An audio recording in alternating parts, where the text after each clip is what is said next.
cook up. So that tells me right off the top, family, that y'all already been feeling some type way about what these clowns have been saying this whole week. Let me pull it back. let me put let me let me pull it back. All right. So it just tells me that y'all all on the right type of time today, family. Everybody got the right energy. And we need to make sure it's loud. It's loud. Because I'm telling any one of these niggas that y'all see in this thumbnail, I got no problem going fade for fade with any of these niggas. And that's a fact. But let me go through we got an announcement real quick, ladies and gentlemen. Man, is what we might just cut the nigga shit all together and go straight into this. But let me do the announcements first, ladies and gentlemen. Patriarch Summit, we're a week away, ladies and gentlemen. We're a week away from the Patriarch Summit. We want y'all tapping in. Make sure y'all are ready to go. PatriarchSummit.com. Go to the website, book your ticket, right? If you're there, you want to make a contribution to our GoFundMe efforts, it will be virtual. You don't got to flooge yourself out. It's all good. Just tap in. You'll get the link and everything, and it's going to be of value to you. Not just a bunch of folks echo chambering and talking about what was me. No, we're providing resources and collective efforts toward some kind of repair. Well, not even just repair, but productivity, ladies and gentlemen. So definitely tap in. PatriarchSummit.com. Next Saturday is going down 11 a.m. All right. Make sure y'all tap in. So if you got to get your drippity drip, if you need to get your drippity drip, ladies and gentlemen, go to FromTheSoil.tv, get your Black American Heritage flag, Converses, limited editions. Go ahead and get you them pair. They very fly, very drippy. Also, while you're there, go ahead and peep the Black American Heritage flag aprons. Very drippy. Go ahead and get you one of yours so you can spend the block for Black August cooking that proper barbecue, that proper ribs. You understand? And without further ado, let me just get in the community kitchen chat, see what family members is in here already. Y'all already know how I get busy. If you're here for the first time, you're going to find out. If you're here for the first time, you're going to find out. Let's see who's in the building. If you're in the community kitchen, sound off, family. Peace to my sister Black Native in the building. Salute, sis. What's happening with you, sister Black Native? Let me see who else is in here. Who else is in this motherfucker? We here. Today is the cook-up. God damn it. My sister DW in the building, as usual. For Salute. God damn it. Who else is in here? Let me see. I see my brother Negro. He got the sword ready to go all night time. You understand me? Salute to our brother Negro in the building. Who is in here? Who else in here? If you in here, y'all sound off in that community kitchen chat. Salute. I see you, A. Lee. What's happening with you? In the building, Lee. Let me see who else is in here. Let's see who else is in this mama. My sister MF in the building. What's happening, MF? Salute to the sister MF Kush in the building. Nigga D-Dub, as usual, is always in the building, making it do what it's supposed to do. Salute to our sister, Queen D. And me. Who else is in this mother? Let me see who else is in here. Brother Blaze. What it look like, Brother Blaze in the building checking in. I see you, Brother Blaze. Who else is in here? Let's see who's in the motherfucking building right now. You understand me? Sister Black Name, what's popping? Brother Vader. Vader, check in, man. Check in. It's going to be that conversation, man. It's going to be that type of conversation. Get your lick off. Anybody in the crowd, you need to get your lick. Tap in. I'm dropping a link shortly. You understand? Salute the Brother Vader. Who's in here? Let me see who else is in this motherfucker. My brother Next Level. Salute the brother Next Level in the building, y'all. Salute to that brother. Wait, not the brother Next Level. Fire content creator right there. Let me see who else is in here. My brother Cute, my brother Cut the Check is in here. What's happening with brother Cut the Check? Salute, brother Cut. final, people. I think we got everybody, Fanny. But I got to go to the panel right off top. Let me go to the panel, man, because we got the brothers in here. They've been feeling some type of way all week. We've dropped it. We normally do maybe 2 broadcasts, ladies and gentlemen, but we dropped it to 1 because we all been trying to deal, got to handle some shit during the week. However, the brothers are in here full throttle, so I'm just gonna go say what's happening with the brothers in the building right now. Let me start with my brother Negro. Brother Negro, what's happening with you, sir? I see you in the kitchen right off top, sir. What's happening with you? Oh man, I got that stop there. Oh man, a second. I'm in Biden's backyard, moving around. I'm gonna get Biden. those pictures. I'm gonna get those pictures of that FDMD thing going on. Give me a Mm. second. Give me a Keep, second. keep your Yeah, head the on the swivel. You out there in Biden's backyard. Keep your head Yo, on the swivel. man, I'm already getting attacked by the shills, family. Mm. Already getting attacked by the shills, man. They telling me what you talking about? You ain't voting for Biden's successor. What you Mm. talking about these D9s here, young boy? Yeah, oh Mm. yeah, they really on me about this, family. So please Mm. keep me in your thoughts and prayers. Please keep me Yes. in your thoughts and prayers. Salute to the Negro, ladies and gentlemen. Let me go to my brother Q. Q, what's happening with you, Q? Good to see you, man. What it look like, Q, for Let's Talk Too? They're lining up on the guillotine Mm. to be Come on. slaughtered. Come on. Get him out of here. Yeah, yeah, Let's yeah. go. Yeah. Q in the building, ladies and gentlemen. That's Q for Let's Talk Too. Salute the brother Q. And ladies and gentlemen, if you didn't know, now you know. The wolf is in the building.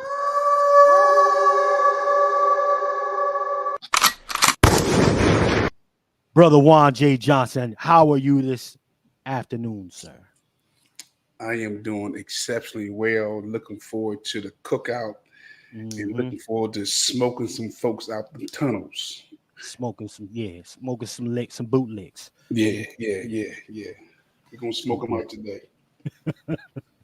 Yes, indeed. Salute to our brother Wolf, Juan J. Johnson, Lone Wolf Firearms, LWFtraining.com, ladies and gentlemen. And of course, our gracious host with the most is our brother, Dr. Randy Short. Salute to brother Dr. Randy Short. Sir, how are you this evening, sir? Oh man, I'm good. And they were talking about a barbecue, and I was just thinking if Kamala Harris had something, if she would have an anti-acid product for upset stomach, you know what it'd be called? Mm. What would it be called, sir? Comes. Ah, come on. Come on. Real quick, let me to our brother Nico. Salute to you, sir. Salute to brother Nico in the building, y'all. All right. Well, I'll tell you what, brother Dr. Short, there has been a great deal of nonsense that has been taking place this week, sir, and I think it is necessary that we touch on it. But before we go, let's get the folks prepared. Let's ease our folks up a little bit here. For those of you who haven't seen the story out there was a sister, unfortunately. Okay, there was a sister, unfortunately, who who. Let me bring this up for the brothers. Let me bring this up. Okay, let me bring this up. Now, they have charged a young lady with 9 years, family. She's getting 9 years for stealing a $1.5 million worth of chicken wings. 1.5. Come on, man. Fairly. $1.5 million stealing $1.5 million worth of chicken wings getting stolen out here. I'm not mad at her. She's in shape. She getting reparations.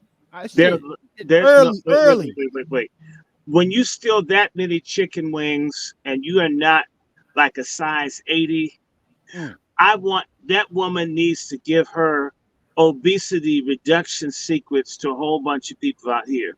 Let her have her damn wings. Show us how to have that many chicken wings and not get fat. She should be a hero. She's an urban legend. Listen. She's a hero. She's absolutely a hero. Because again, for me, I don't care. She did the right thing. But let's play the story for everybody in here so we can get the family up to speed. Let's go ahead and play this.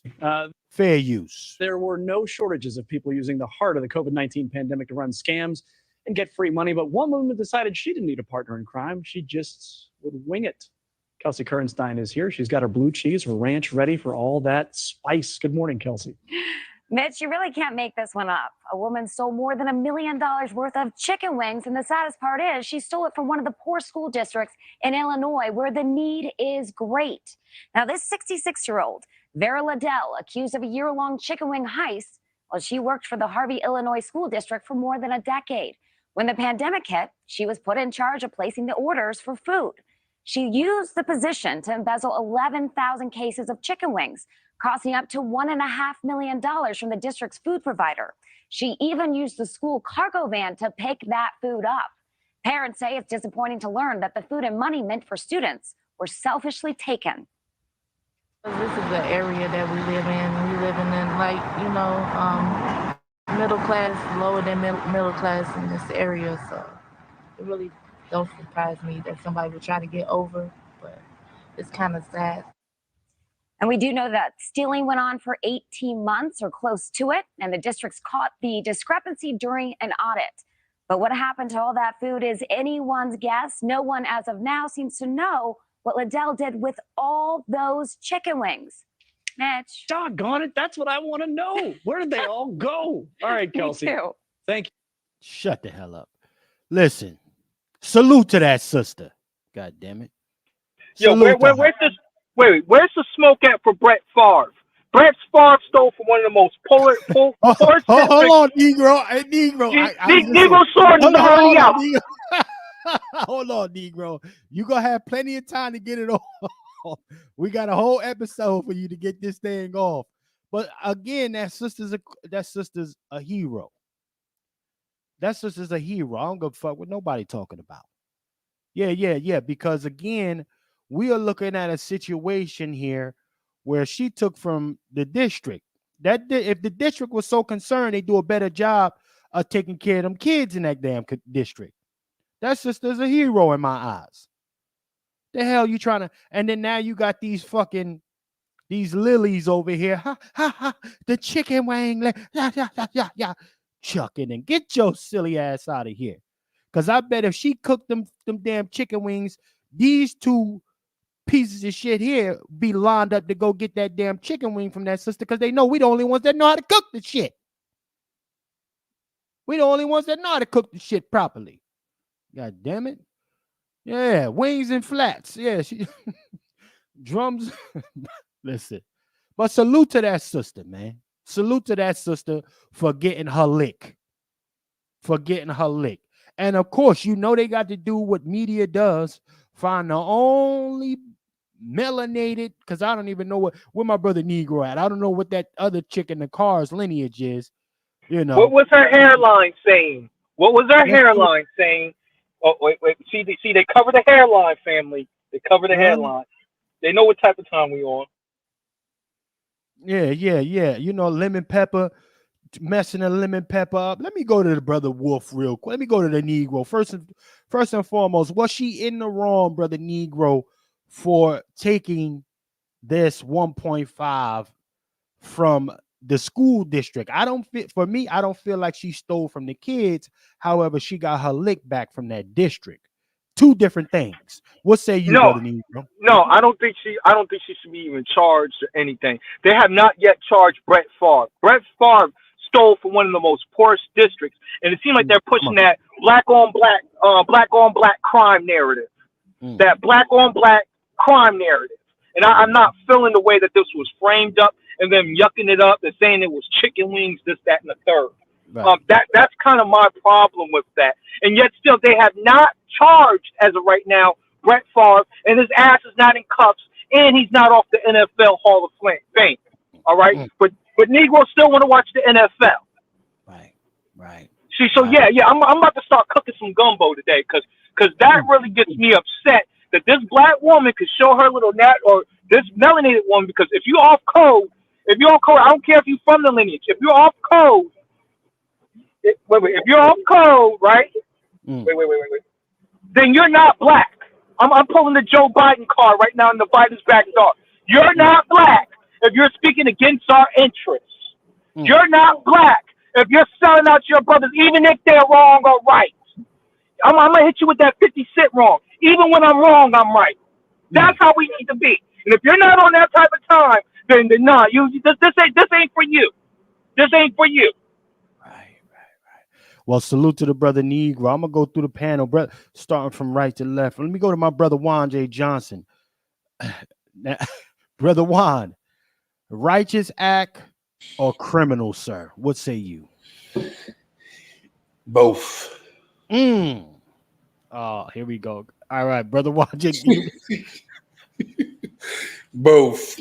You know, so if you think about the pandemic, when we was under scarcity,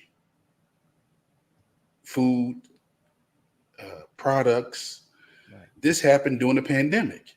Right. Now, I haven't did the research on this, so I don't want to really speak on it because I haven't did the research. But from what I gather, 11,000 cases of chicken wings were stolen. 1,100. 11,000.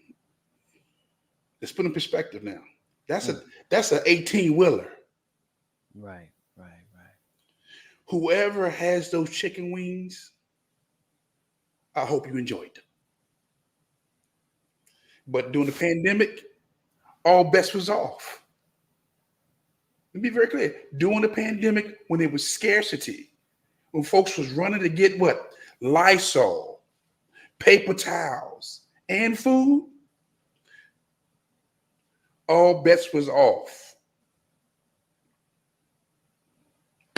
But 11,000 cases, like I said, that's about 2 dang 18-wheelers. Yeah, I gotta say this, man. I mean, even again, you know, we're looking at it. We're looking at it. Well, over the pandemic for me, brother Juan, what I saw, niggas wasn't short on wings. They were short on sanitation and masks, and niggas wasn't short on wings though. So we got to hear. We got to hear. I need to find out how was she able to distribute 11,000 cases of wings? That wasn't just a one-person job. She was probably giving it to a bishop. You know, that may be how she was paying her tithes. You know that stuff ended up in the church. You know, pastors' anniversaries, and they probably have a catering service and some other stuff. You know that this went around the community. You can't move that amount of stolen product and not get a lot of help. You gotta have help. You come on. You gotta have help. So that means that maybe she's a Robinette Hood. Maybe this is Robin Hood. And anytime she was still working there, it means as if, see, all the other people, let me just say this, because I'm about to get angry here. Everybody's ID and social security numbers being stolen by foreigners and illegals every day. There are 40 million stolen social security numbers. All of these people make it on theft and graft. I'm not saying it's right. The only time that people want to go after corruption is when it's black. And in this instance, it's benign and black. Right. I don't want the kids to go missing, but I'll say this to you. They've given more attention to this than the Somalis that stole almost $300 million worth of money and food from poor black kids in Minneapolis and St. Paul. It's interesting because this is a black American. I'm not saying that I want people to steal food. When I thought about this, this reminded me when my friend from India, we were at my church I went to, and the women were stealing the chicken wings out of the church kitchen. They only let you have 2, and they were taking whole trays home. People do this in food service and other stuff all the time. I'm not saying it's right, and it is criminal, but it's also reparational, and it's Robin Hood. And I'm going to tell you something. A whole lot of us made it because folks were grifting stuff all along. I don't like it. I'm not saying it's cool. I'm not going to steal 11,000 trays of chicken wings. But I will say, Illinois is the most corrupt state in the country, one of the worst, and stuff is stolen in far greater degrees. They did this story on the chicken wings, but they ignore the fact in Chicago up to 1,000 Black children are molested every year, primarily by white teachers, and it's not news. To me, what price can you put on a child that's been molested? Right. Well, I'll tell you what, ladies and gentlemen, when we're looking at this situation here, I did want the perspective, but let me go to brother Q. Q, is she a hero or a criminal? Brother Juan says she's a criminal, man. He says she's both. What say you? Streets gotta eat. Come on. Streets is gonna eat too. Streets is gonna eat too. So that's a fact. Streets gotta eat, goddammit. Understand that, put in perspective, like the brothers had already said, of what is a priority and what's not a priority, and who they decide to charge with these type of crimes, and realize that during that time, it was survival of the fittest. Right. And I think she should be praised for not telling. Because the way these jokers will sell you out, she ain't tell. Come on. She ain't telling to nobody. Mm-hmm. She stood 10 toes down. Not saying what she did was right, and but at the end of the day, you got Chris Jones, football player, Kansas City Chiefs, willing to pay the debt. Because see, we know what it is. Those of us that have a grasp on what people do in our communities, whether they're right or wrong, we know daggone well it wasn't just her. She wasn't the lone wolf. Mm-hmm. So we should do everything to protect her. And we'll deal with her accordingly in our community. But we should protect her. Right. Well, because streets gotta eat. Hey, I blame the Streets bank. gonna eat. Streets gonna always eat, regardless if we like it or not. Hey, brother. That's a fact. Hey, brother Chef, can I chime in? I'm Yes, blaming sir. the banks. The bank didn't give that black woman a business loan. It was the banks There you go. that was Come on. probably sabotaging her business. It was the banks. This is the reason why I tell people that we need to be pulling our monies out the bank, right? Because they're making interest over hand and foot from our fees and from everything else, and they don't give us a dime to advance our business development. They don't give us a dime to advance our corporations, So if she gets to how she lives, is it really technically her fault when you got Facebook who is breaking every law and policy on a smash and grab type of situation, and they're not even holding them accountable? And let me support this brother. That same area of Illinois has been an underreported story of how black homes are overassessed for tax values. And that they steal from all the communities that are black are systematically robbed in the billions. And they're going to bitch about these goddamn wings. Right. And so they'll talk about those damn hungry children because of what she did. But that's the same state that had the highest rate of mass incarceration for children under the age of 11, 12. In fact, the United Nations had to come in on the state of Illinois. And I can almost guarantee that them students, she was probably one of the nicest ladies in the world, and they probably loved her. That's why they ain't gonna interview those students. Because she took care of the people. If you're screwing the people, but how do we know that those chicken wings weren't for the illegals? Well, I can't say that now because this happened during COVID. No, the illegals were there then. Hold on. No, the illegals. Biden came in 2021. Okay. The whole shutdown, and no, the illegals are coming in. They're committing crimes, rapes, murders, everything, and nothing being done about it. That's not news. It's not news that some illegals gang raped a black child 3 years old on the beach in Chicago, and it's complete news shutdown that they molest black kids. And so you haven't even heard that until I opened my mouth. Didn't. Okay, so no, I don't want to sanctify people stealing or taking. I don't. But this whole fucking country was stolen. Alaska was stolen. Hawaii was stolen. Puerto Rico was stolen. The Marshall Islands and Guam is stolen.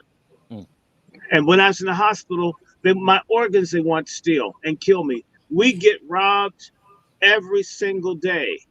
Credit redlining, you name it. It is a vampire state. How dare a tick bitch about a flea? Come on. But Chef C. Yes, sir. Yes, the sir. thought of 11,000 cases of wings. You're a chef.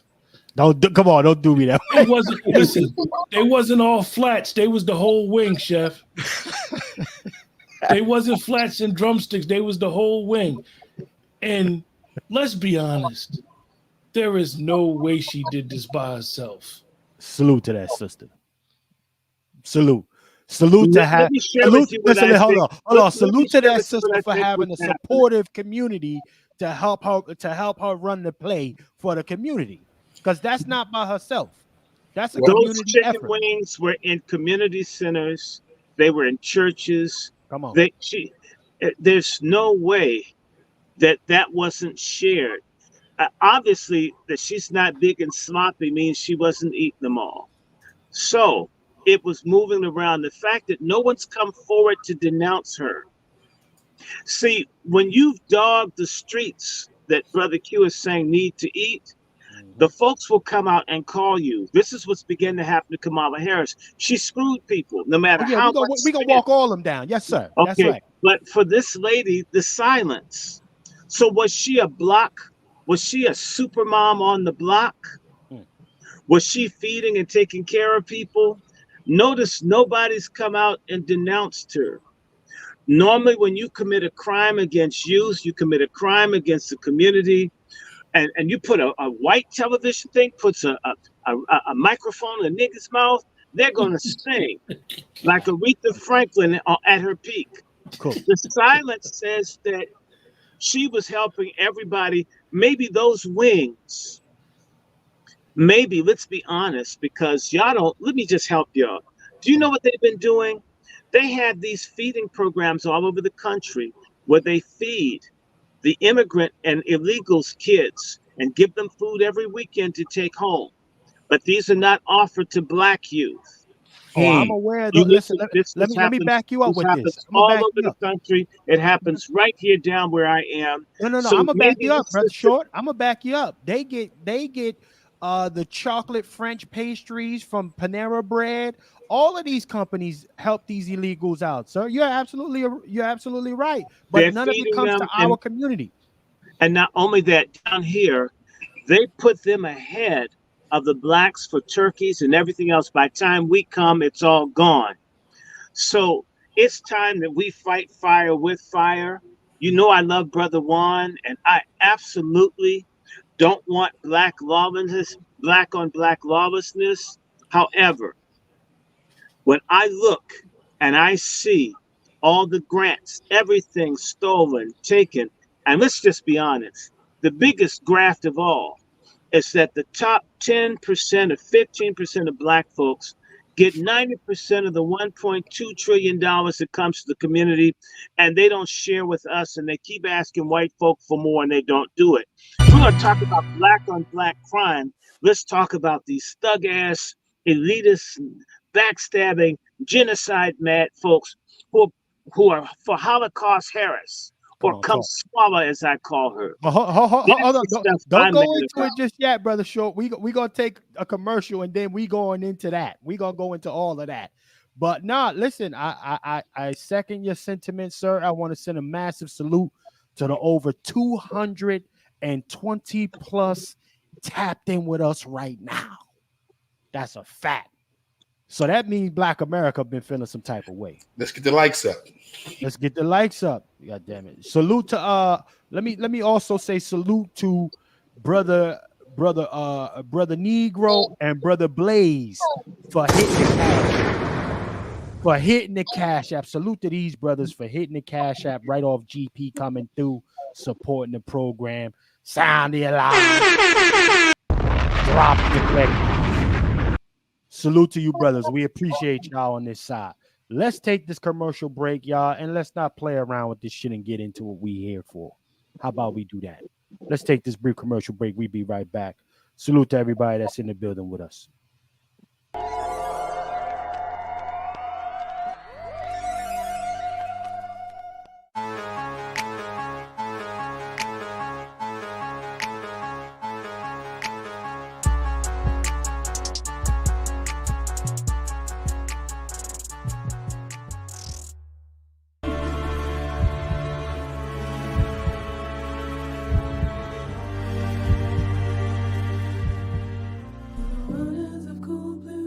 I've been all over the world. I've noticed this about Black Americans, and I'll stop here. We have more people trying to turn us around than I've seen for any other group anywhere in the world relative to what our situation is. That you've got teachers, you got people that will just do stuff. If they find out you're legit, just help you because they want to see Black folks make it. We do have this. This is lacking in other places, I can assure you. But you know what? Our desire to save people cannot be greater than people's desire to be saved and to help. So the people that do not want it, let them go. Jesus said, let the dead bury the dead. I sure get it nowadays.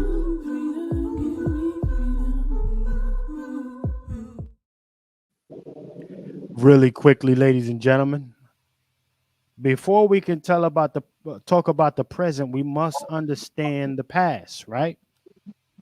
And our brother Martin Luther King has mentioned in many different ways what this government will begin to do, right? He has told us. Martin Luther King. Now remember, we all know Martin Luther King in the beginning was on some other type of time, and then toward the end, it got real serious. He started confessing on some of the mishaps or missteps that he had taken, right? And in his efforts to liberate our folk, he did. But now, I think in this very moment, family, everybody that's in here, make sure you like, share, and subscribing. We are forgetting history. We got to remember that it is the greatest teacher. We got to remember this. So to help us reiterate and get some understanding that what we're actually dealing with now, they dealt with then. And then be people before them, our people before our brother Martin Luther King dealt with the same exact thing. Salute to the over 230 plus in here. Let's go ahead and play this track. Fair use. At the very same time that America. Do we still have that same energy, Black America? Do we still have our brother Martin Luther King's energy before they decide to get him up out of here? Huh? Man of action. A man of action toward the end of his life. Yeah. Do we still have that energy? That's my question, right? Because we're trying to play a deadly game that we're just visitors to, right? We're just pieces on the board. We don't own the game. But you know what? In order for this game to be successful, it's got to have a couple moving pieces, family. Let's make it make sense for everybody in here, right? So in order to do that, we need some help as well from another brother. We need another brother to help us out in this situation, family. If y'all understand what I'm talking about. Malcolm. Let's get Malcolm in here. Let's call Brother Malcolm to the floor. Let's call Brother Malcolm to the floor and let niggas know what type of time we dealing with here. Let's go ahead. Fair use. To understand this, you have to go back to what young brother here referred to as the house Negro and the field Negro back during slavery. There was two kinds of slaves. There was the house Negro and the field Negro. The house Negro, they lived in the house with master. They dressed pretty good. They ate good because they ate his food, what he left. They lived in the attic or the basement, but still they lived near their master. And they loved their master more than the master loved himself. They would give their life to save their master's house quicker than the master would. The house Negro, if the master said, we got a good house here, the house Negro said, yeah, we got a good house here. Whenever the master said we, he said we. That's how you can tell a house Negro.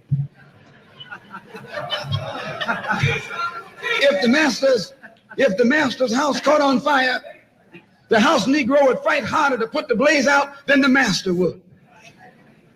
If the master got sick, the house Negro would say, what's the matter, boss? We sick. We sick.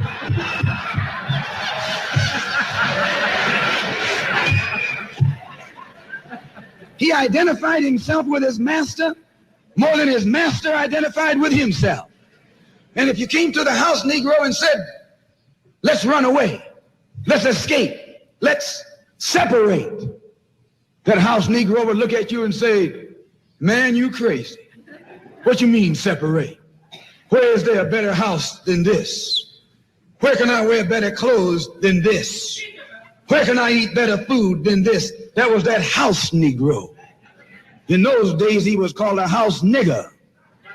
And that's what we call him today, because we still got some house niggers running around here.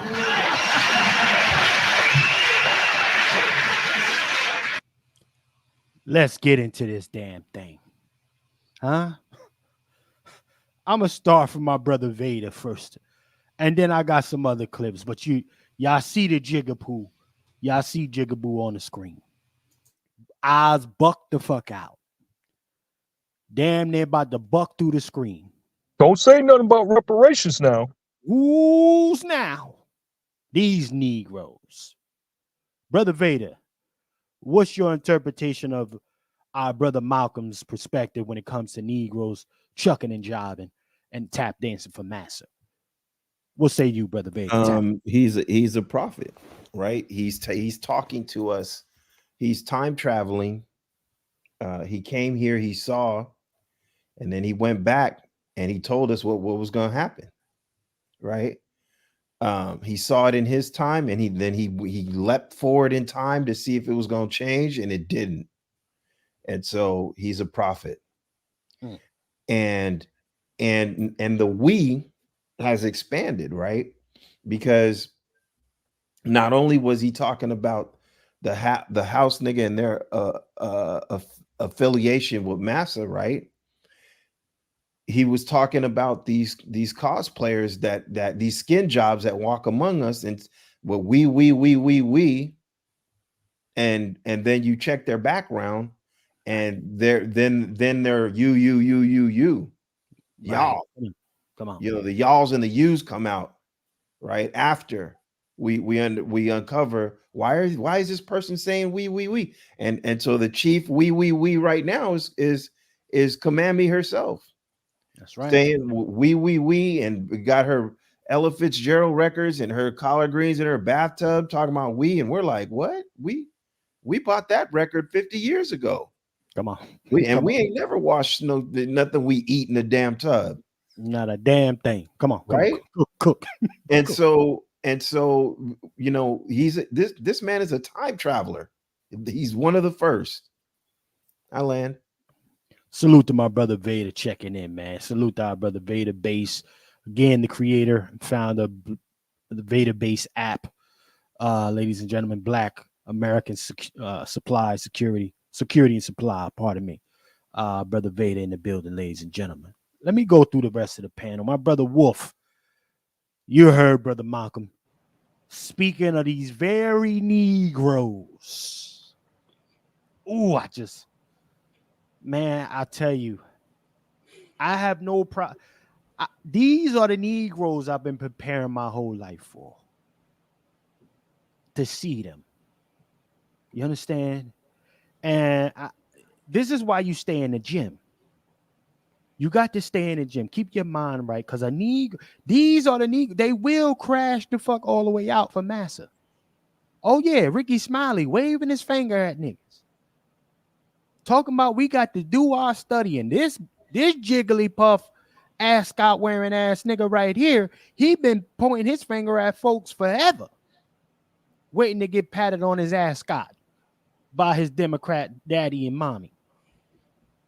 So brother Juan J. Johnson, off of what our brother Malcolm has said here, are we looking at history repeating itself or just being more of the same in general? I think it's a combination of both. I think that if we have house Negroes, if we have house Negroes, then we produced a generation of house Negroes. Not just one or two. We're talking about a nation of house Negroes. Right. The only reason why they can be allowed to do what they do is because we let them do it. We listen to them. Come on, talk. We've been listening to these folks for the last 15, 20 years. Yo, Steve Harvey's in the morning show. Yo, Smiley in the morning shows. Yo, Roland Martins. We've been listening to these folks for almost 2 decades. That part. That fucking part. They have produced a nation of house Negroes. Not just one. We saw that during the whole pandemic. Right. So Malcolm was very eloquent. Malcolm don't even need no explanation because he's very clear. He was the one who coined the statement, make it plain. That part. Come on. That part. So, you know, I mean, I'm not surprised that the Democratic Party will bring up their shields like the Steve Harveys, the D.L. Hugleys, the Ricky Smileys, or anybody who's had a talk show over the last 10, 15 years. Right. They have been the voices, the comedians, the athletes, the entertainers. Okay? I mean, we swear by these Negroes. So this is on us. Again, I'm honest enough to take the L. But I'm brave enough to take a stand. Come on. Okay. So I stand against these DLs. I don't know him personally. I stand against Steve. I don't know these guys personally, but I know what they're doing to our people. Come on. And they're doing the same thing as others have did before them. Leading us down a tunnel into a place where we have nowhere else to go but destruction. I'm gonna land my plane with that. Salute to our brother Juan J. Johnson in the building, ladies and gentlemen. Let me slide on over to my brother Q. Man, Q, listen, I mean, you know the old school brothers better than I do, brother Q. I'm just familiar with some of the teachings, not a lot. I'm not going to say I'm this well-studied nigga. I just know I see a problem. I work towards solutions, period. That's all I do. Is this more the same or history repeating itself? What say you, brother Q? You know, actuality is 10 times worse. Come on. Because when you look at what Malcolm and Martin and Edgar, what they Mega Edgar, excuse me, I said Edgar, they warned us about their condition and the condition that we would be in. And like Lone Wolf, that we have to take some accountability. Because when you have this level of betrayal in your community, right? The ostracized, the being ostracized and being uncomfortable, these people should feel uncomfortable. Right. Ricky Smiley should feel uncomfortable when he leaves that studio and goes wherever he goes. They should feel uncomfortable being amongst grassroots Black people. Now, we all know that they don't live amongst grassroots Black people. However, look at this bozo. Don't look uncomfortable. He don't look that's my reason I had to play it, Q, because he don't look uncomfortable to me, man. And because you know why?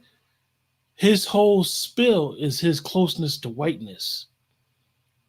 And Black people are being put up as a ransom.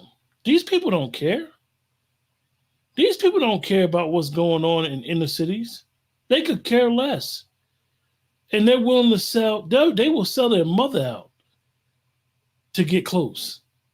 And we, wherever they go to get their haircuts, wherever they go to get grocery shopping, when you see these type of individuals, you need to make them feel very uncomfortable. Because the reason why they're able to do this is because we've allowed it to happen. We've allowed it to become, like Lone Wolf said, they've been doing this stuff for 20 years. No, they've been doing this since we've been here. And it's time to punish such people. And by the way, as the white masses get angry, as Roman and them attack Trump and other people that white folk worship, they're going to collectively fuck us for this few that fuck us already. Right. We need to cut our losses. We must punish traitors. The day that Roland Martin gets hit by rotten fruit and eggs, it's the day that people begin thinking. You need to understand that these people live in a world where they assume Black people forever going to be as backwards and stupid as they've kept us. Come on. Okay. They've deliberately not offered, look, who runs the educational systems where the Black kids don't know how to read and write? Come on. The Deltas and the AKAs. Who run the universities that are mediocre where Black kids really don't learn but go into debt? The Alphas, the Kappas, and the Qs. Come on, talk that. They've systematically made certain that we were stupid. Let me go all the way back and say to you, Black people were making some degree of progress all the way up until the 1970s. Boom, just like and in the late 70s, we started slowing down. By the middle 80s, we had stopped. What happened between, say, 1977 or 1978 and 1988? Well, the Greeks came back in full force.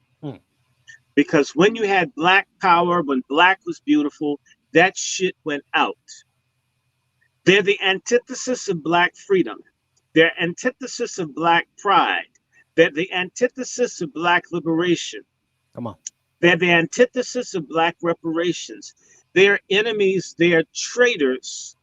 And I'll tell you, the reason that we don't have a morality around traitors is who runs the churches? The Masons and the Greeks. Jeremiah Wright is Omega Psi Phi. You think he's super radical? No, he does gay marriages. I will tell anybody, one of the last times that Jeremiah Wright gave a sermon and he was in great health, you know what he called homophobia? Come on. He called homophobia a demon.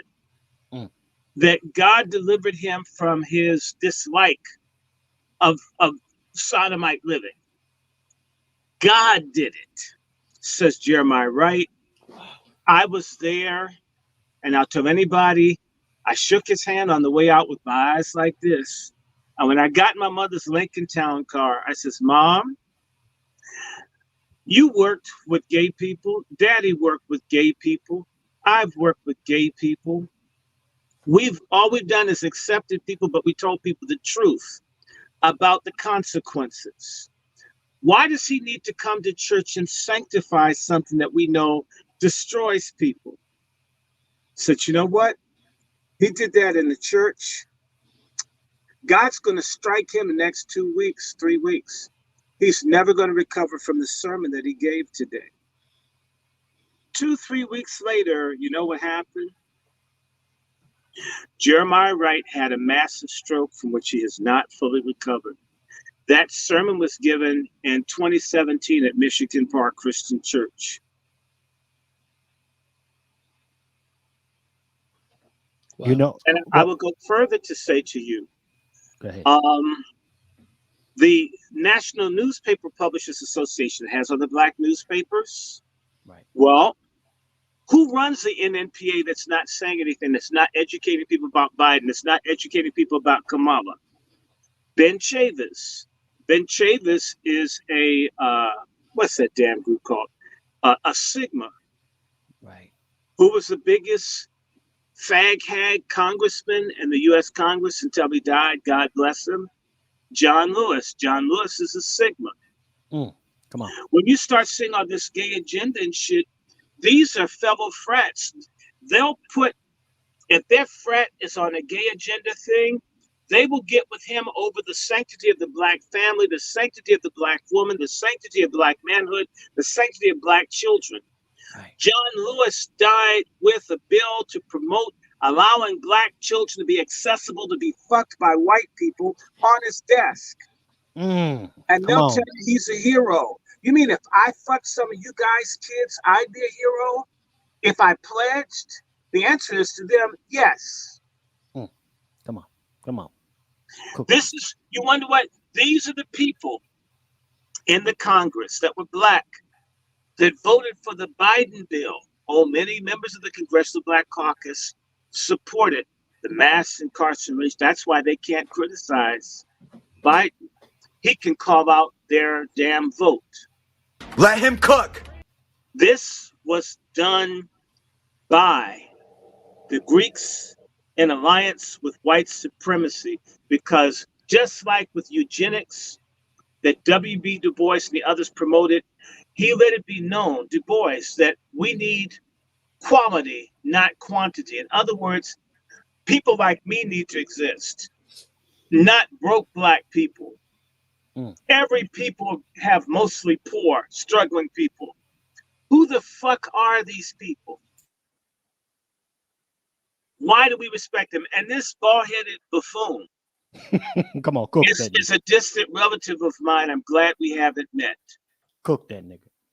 We're going to have to hunt down.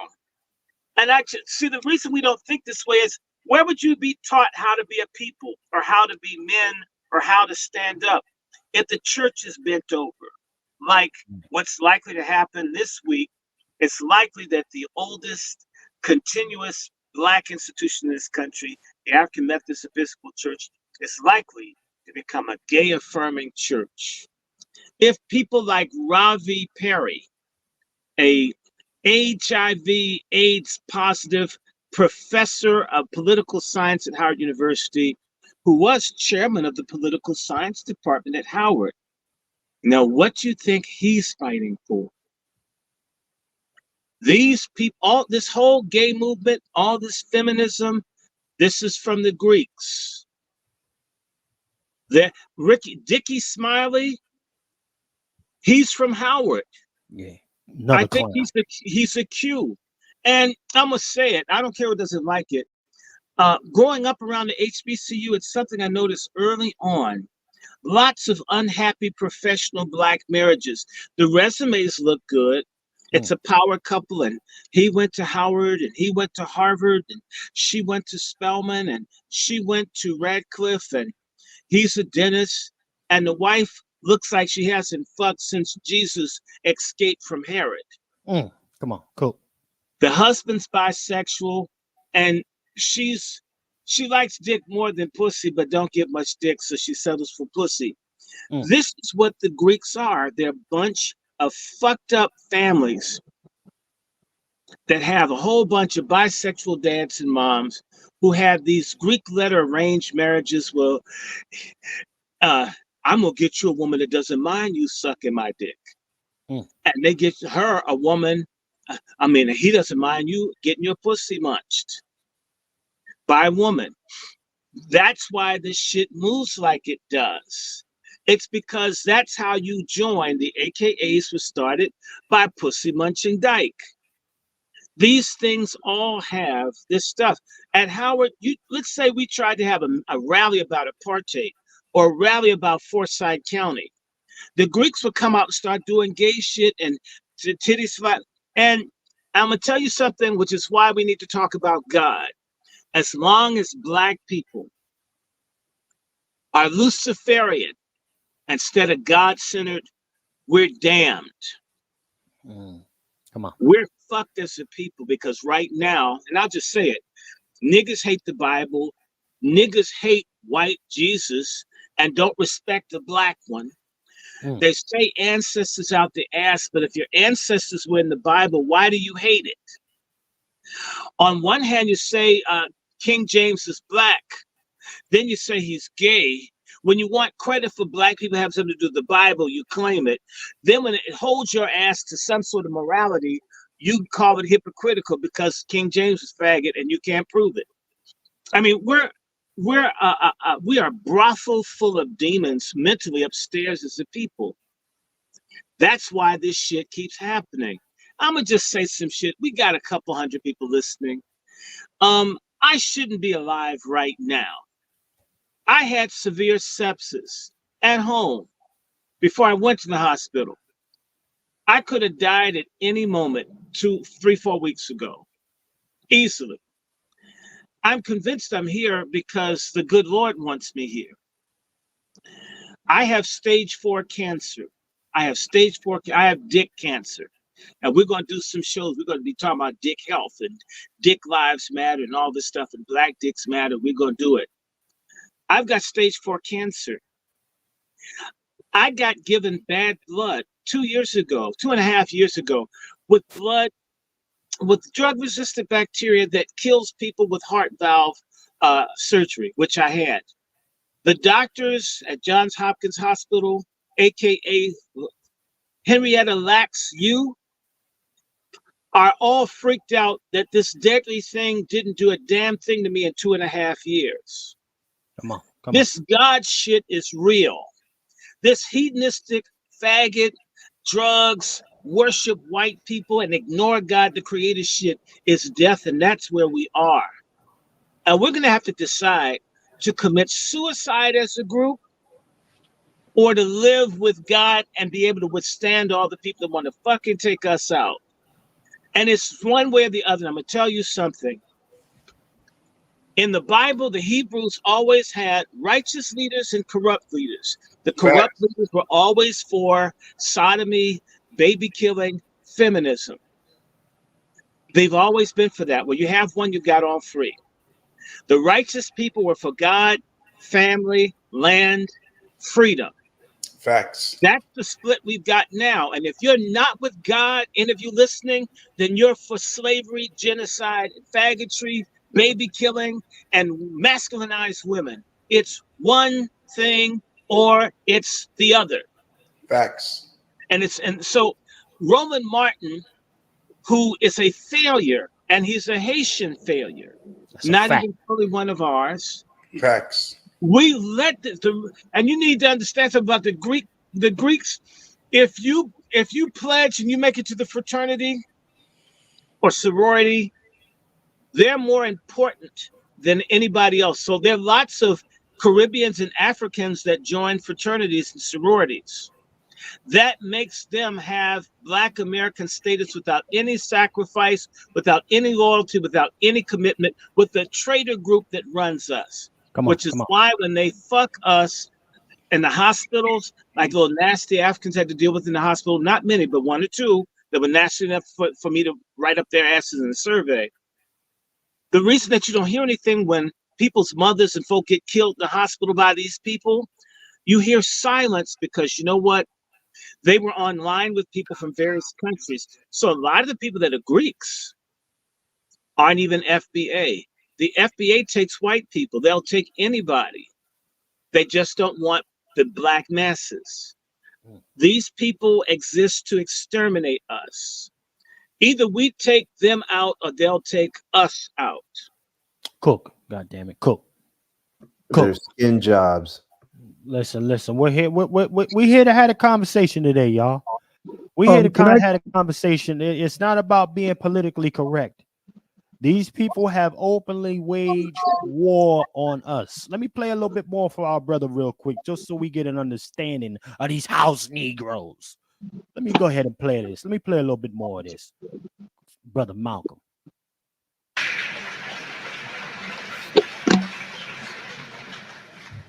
This modern house Negro loves his master. He wants to live near him. He'll pay 3 times as much as the house is worth just to live near his master.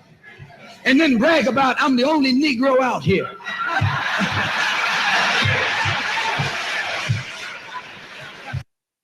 Hey, we all know those Negroes. Huh? Say he lying when he say that. A Negro will pay 5 times property value right now today. Said, well, I don't want them niggas coming over in my community. It's going to bring my property value down. But Same type Negroes. Go ahead, Brother Juan. Go ahead. It's like I said, we've produced a nation of house Negroes. I mean, think about it. We've produced millions of house Negroes. Come on. Who are no longer concerned about the survival of our beautiful, foundational Black American existence. They would rather be consumed by others than to just appreciate what we have. Right. And you're right, Dr. Short is right. We're going to have to, correction, we have to draw the line in the sand and be ready. Just like our white brothers right now who are ready for a civil war, who are looking at where this country will be at the next 100 years from now. We must ask ourselves, where are we going to be in the next 25 years? The next 10 years? Real quick, Brother Juan, 1 second. I'm going to mute you, Brother Dr. Short, because you got a little back noise. And I'll go to you. Go ahead, Brother Juan. Yeah, because again, our white brothers see a bigger picture. They see the future of America. And, look, I'm not aboard with Kamala or with Trump. I'm with myself. That's a fact. Self-preservation first. I'm tired of people wanting our loyalty, but give us nothing in return. But at the same time, I'm on board with the scriptures because the scriptures is sufficient. I'm a believer. I'm a follower of the revolutionary Jesus, not that one that others follow. Now, I'm not on board with this white boy. No. I'm on board with the one who was turning up tables and whipping folks out the temple. Come on. Okay? Who believes you should have you a gun, not just one, get 2 guns. Come on. Take your purse, take your scripts, and don't forget your sword. I'm on board with that one. What my little thing at? With the sword. That's right. Okay? So a lot of folks not going to get with you. Okay. I don't need a lot of folks to get with me. I just need the ones who believe that we can do better. We can have better. But we got to deal with these traitors that's walking among us with impunity, who's speaking on behalf of us because we've allowed them to have this voice. If Malcolm was allowed today and they had an audience with him, do you think they would talk to Malcolm? You think Steve Harvey would say something to Malcolm? Not a damn thing. Come on. You think Ricky Smiley would go to Malcolm for some counsel and ask him, did I say the right things? Do you think D.L. Hughley will go to Malcolm with this foolishness? Miss me with this, man. We've gone from civil rights leaders to comedians, just like that. We've gone from civil, and I'm not even mentioning, I said civil rights, not silver rights. Come on. Because the civil rights is Al Sharpton. Okay? To comedians. That's why I say the world look at us as a joke. Because we, again, think about what Kamala did with the sisters. Think about how she put Megan Thee Stallion up as a representation of Black women. And the whole world saw it. Athletes, entertainers, comedians. And Black women haven't even said a damn thing in their own defense. Man, come on. The silence from Black women speaks about the betrayal of their own collective. Let's keep it 100. Well, you know what? We know that there are sisters, some sisters, just not enough of our sisters. Okay, I'll say some for the record. But wait a minute. Wait a minute. Let's stop here. Go ahead. Come on. This is an issue here. Come on. What's the saying in our community because some Black men are bad? Is that Black men ain't shit. And It's across the board. It's collective. Go there. It seems as if the only way we're going to be able to get a lot of black women to become their conscious trick to say most black women aren't shit. If they let this happen, see, this is why I don't like that bastard Michael Eric Dyson.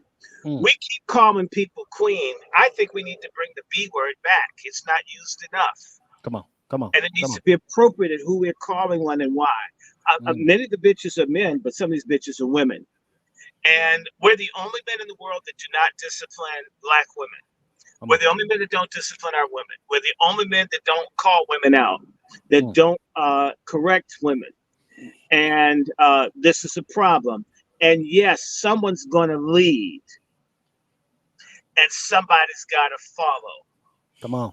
I noticed this shit. Oh, yeah, we got to get behind the black. You never see white men or any other group of men run to get behind female leadership anywhere in the world. Facts. A lot of black men consider this how advanced they are. No, you're a faggonist. You're a faggot in your mind. You may like a woman's private part, but you don't like the man part you're supposed to be in your damn brain. Come on. Cool. Okay. There's a problem with that. And I noticed this the first time when I was in elementary school. Whenever there would be a class selection or a vote, typically it was a black male that would nominate a black female to be the leader. You rarely saw a black male get behind another black male and say he should be the leader. The black females voted as a block. This is what I saw. And the black males would be, well, they wanted to be cool with the girls because they want some pussy. They're going to vote for the female for pussy. They're not going to deal with whether the person's good or not. This is how black men are. And as long as black men are as stupid as stray dogs in heat in the alley. Come on, talk. Or it's busting that nut here and now. And then basically, I may never get another chance to get my dick greased. Damn the future. Which is how black men think. That's not heterosexuality. That's suicidality. Cool. Genuine heterosexuality has a vision of a legacy. Family, patrimony, husbandry, offspring, destiny. It's not, oh man, I gotta look, I'm about to explode and I don't care. Because in reality, the same men who have no control over their penis will fuck a man as fast as they'll fuck a woman.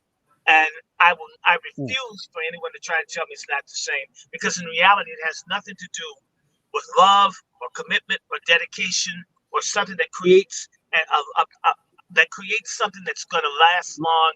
It's for the moment. And that's why a lot of these young kids that came up without any structure, girls and boys, flip back and forth between male and female. They're gay, they're man one minute, a woman the next. I'm gay, I'm bi, well, I'm non-binary. Whatever it fucking strokes me.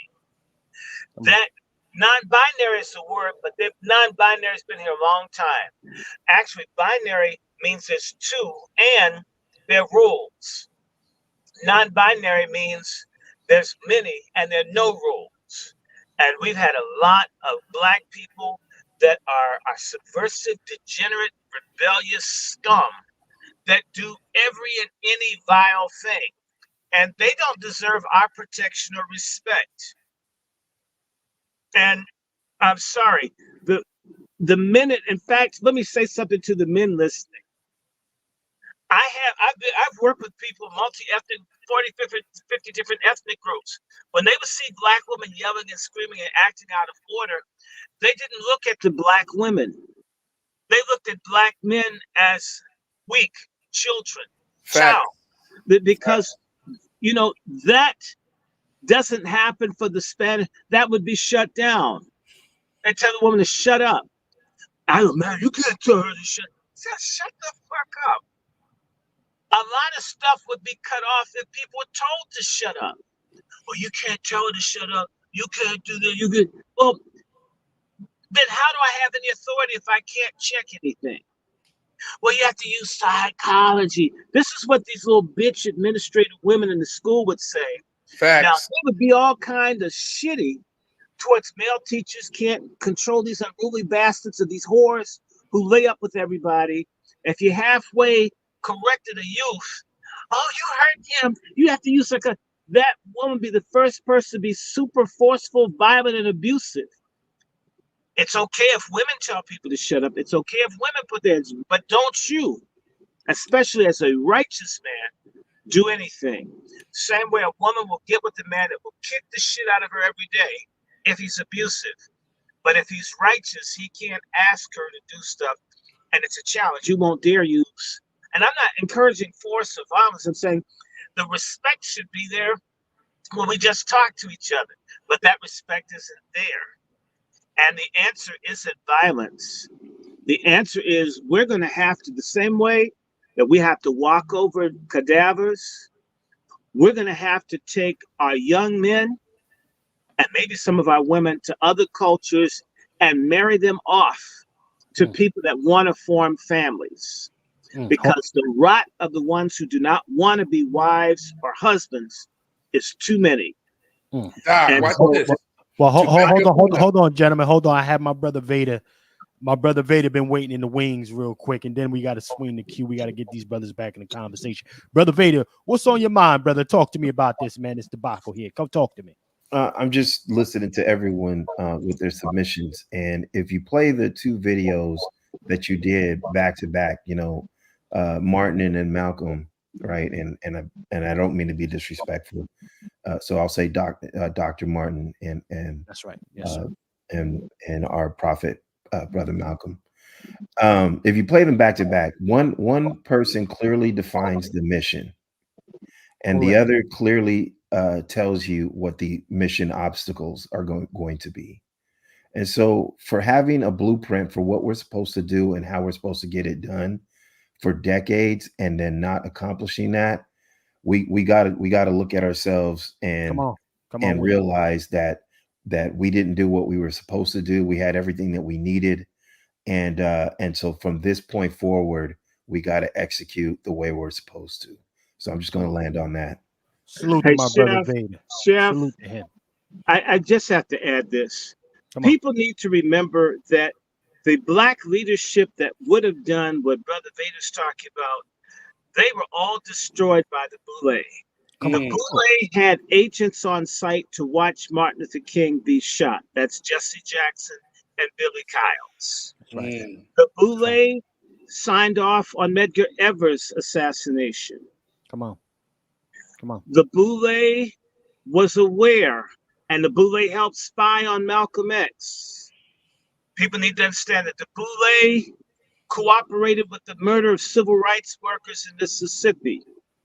These people have gotten Black people killed. The Boule conspired against Robert Williams, the guy who wrote the book Negroes with Guns. These people have actively worked with people to assassinate the true leaders in our community.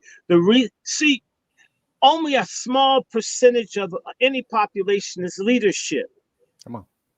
I mean, this is a problem that I have with Black people. We actually have internalized this white saying that a nigger's a nigger. It's not so. They're geniuses and they're mediocres. They're banals and they're pathetics. That's right. You're not going to meet somebody like Lone Wolf out of 10,000 people. Nope. Just because he's Black doesn't mean he's just like George Floyd. We have such disrespect for ourselves when we see a Black person that's genius or talented. We take it as well, yeah, he's Black. Instead of, man, that's the genius guy. I absolutely need to connect to him to get where I'm coming from. And it's like meeting a brother Negro. You can see Negro's genius. Rough around the edges is genius. I'm going to take time to talk to him. I'm not going to say, okay, well, he reads a lot of books. We don't respect or like each other enough. So when there is leadership abounds in our community, we don't want it because we need it to be gaudy. We need big cars. We need a jet. You need to have a mansion. You need to do all of this stuff. You have to be a sellout to have the trinkets and the baubles and the bullshit that dumb fuck black people need before I can recognize that you're right. It's the same way I tell people, I advise people all the time, do this, do that. And they say, well, you don't have a car. You don't have a house. What does it have to do with whether I'm right or wrong? Right. Okay. And I'm going to repeat the story I told people.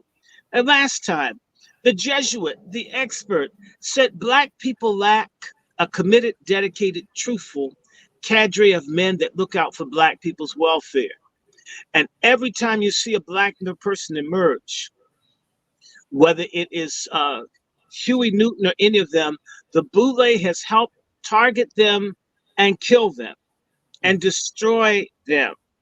That is their mission. And so in reality, we need to understand when you see leadership, you rally to it. If I were a white man right now and I was a white supremacist, I would have 1 million followers. I'm not saying I even want 1 million. Being black and being right and doing shit, you know what? That hasn't mattered a fuck to large numbers of people. Yeah, he was right about Kamala 6 years. God, do you realize that's called profits? Come on. Okay.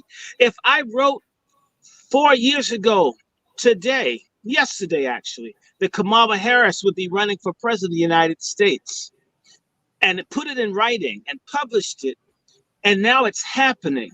And if I did a radio show 5 years ago and said Kamala Harris is going to be running for president before she even ran for the nomination, someone would say, you know what? You're unusual. But when you look at somebody's skin color and it's black like yours, well, it doesn't mean anything. It's the same way we get fascinated with Eminem or anybody white that copies what we do. We ascribe greatness to it. When there's someone great amongst us that don't do what we do, we say, well, they're black. It's crazy. And so there are very few people, maybe 1 out of 1,000 people is a leader. The elite have the sense to know that, which is why they're at the universities. That's why they get drugs and alcohol, and they created these things to catch all of the leadership of the talent and steer it in a direction against that of their people. The people who refuse to suck ass and suck dick and suck nuts and munch on carpet to be in the leadership group don't have a base of people that back them. So when Martin Luther King starts doing the right thing, he's dead within a year or two. That's a fact. When Malcolm moves, he's dead within a year or two. When Medgar moves, he's dead. Everybody that moves gets killed. The Boule were there to witness Whitney Young being murdered. Come on. They've been there on site to supervise the murder of black leaders in this country. This is how wicked these people are. So as a result, like you say, Dr. Short, I would have never been Dr. Short unless somebody white that wasn't in the Boule demanded that the Boule give me my degree. I wouldn't have gotten it. The Boule decided I would not have it because I defied them. So this little doctor's degree, you hear me? I wouldn't have gotten it. I fought with the Qs of being a little bisexual. Patrick Swigert, yeah, niggas, y'all won't dare sue me. I'll bring up the fact that you were sexually harassing your chauffeur. Drove the man almost to suicide. I don't fear them because I'm speaking the truth. But when you tell the truth, like Lone with the others, most black people are caught up by the celebrity of the Boule. And therefore the authenticity, the decent people who stand up don't count. Fannie Lou Hamer doesn't get the same love as Rosa Parks. I'm not knocking Rosa Parks, but Fannie Lou Hamer's ass got beat a hell of a lot more than anything that ever happened to Rosa Parks. But she's dark-skinned, she's fat, she's broke. That's not sexy to us because we don't like who we really are. So when we see true leadership, we can't respect it unless it's exalted because we don't like who we are, where we are, what we are. So the Boule has an advantage because of our self-hatred and obsession with celebrities and status and what we imagine white people are, until the saviors, the prophets, the heroes don't even matter to us. We've got More. We've got black political prisoners that have rotted in jail for decades, and you don't even fucking know their names. People have been beaten and tortured and sat in supermax prisons dedicated to our people to death, and their names are forgotten. Nobody will take a risk for such a people. Come on. Other people remember. It's like Nat Turner should be the national hero of black people. This folk are still reluctant to say his name. He's been dead almost 200 years. Will white people be upset? I mean, we're sick. So leadership and freedom does not come when cowardice and what I would call socio-political faggotry is the norm of a people. When you won't get behind someone that stands up, when you see it and you hear it and you run from what's greatness because, well, it's not in the palace in Hollywood having sex with kids, then you don't get liberated. You just step in their necks. Okay. So we as a collective, again, it comes back to morality. As long as the religion of black people is worshiping white people and their house niggas, which is idolatry. And I know a lot of niggas out there say, I came up in the church. You didn't believe in God. You believed in white people and white power and white money and want to be white black people. You don't believe in God, an all-powerful God that Nat Turner believed in. I don't see how we're going to get free, but we're going to fight their asses anyway. If we die, we die. Let him cook. We don't have that kind of courage. The Boule doesn't encourage it. The church that they've hijacked doesn't do it. If you watch the Masons, the black Masons grovel over white people like I did on June 6th down at the Masonic Hall, our whole system is oriented towards worshiping white people. We're pagan. We aren't Christian. We're not even Muslim. Those folks worship Arabs who enslave and dog people. Yeah, y'all do. The Negroes or the Buddhists worship the light. We're fakes. We go to Egypt where the white Egyptians are. We don't go down where the Nubians are. Wherever something is truly black, we run from it. As long as you hate yourself and you hate God, nothing ever changes. Salute our brother Dr. Randy Short. This nigga in here cooking today. God damn it. Salute the brother Dr. Damn it. This the type of time we on today, family. This is the type of time we on today. None of that pussyfooting shit. Niggas gonna tell you got to go this way, you got to do it right like this. No. Sometimes they just need to know that you're there. You got to let them know that you're unapologetically there in their face, and we're not going to continue to take the bullshit that they putting out on us. That's it. Ain't no right or polite way to fucking do this. Right. You want to get busy? Let's get busy then. And Chef, watch this. Yes, sir. And to your point, because I wanted to make this when Dr. Short was talking about speaking to certain people. You know, when I was the police, when you dealt with criminals, there was a soft tone. Let me see your hands. Put your hands up. And there was a hard tone. Let me see your motherfucking hands. Put your goddamn hands up. Come on. Okay? There you go. Come on. And some people are afraid to tell. Some people are afraid to tell their loved ones, "Shut the fuck up." There you go. Simple now. We got to get there's that. Come on, babe, just chill. It's not time for that. But is that shut the fuck up? Shut the fuck up. That's it. Exactly. Come on, Wolf. Let me see your goddamn hands, or let me see your hands. We've been pussying and pacifying folks for too long. We talking about the survival of a species, family. That's why you see Lone with Firearms behind you. That's right. Becoming the thing that I want to see. So it's time to stop pussyfooting with these folks, call them out, and then tell them to shut the fuck up. Say it. Ain't no right. Come on, Wolf. Come on now. Hey, when this shit hits the fan, okay? Because it is. The shit gonna hit the fan. That's right. You're gonna be looking for somebody like me to tell you to shut the fuck up and take that post. There you go. Cool. Shut the fuck up and take that assignment. Let him cook. And Lone Wolf, they do shut the fuck up at work and in the army. And whenever they hear from a white male voice, they do it.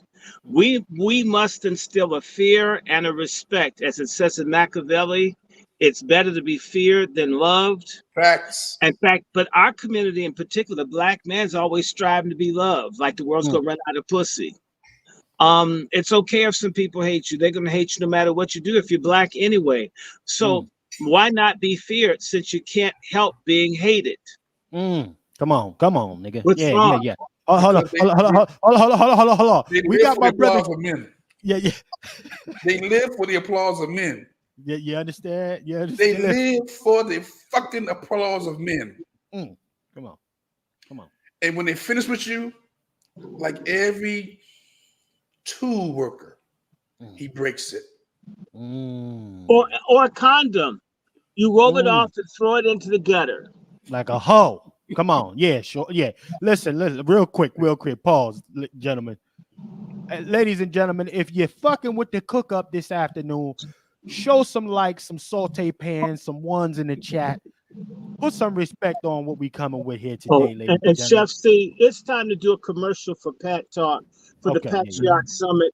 Look, guys, I'm going to just say this because things are going differently, and it's basically my fault, but I will repeat it so you're clear.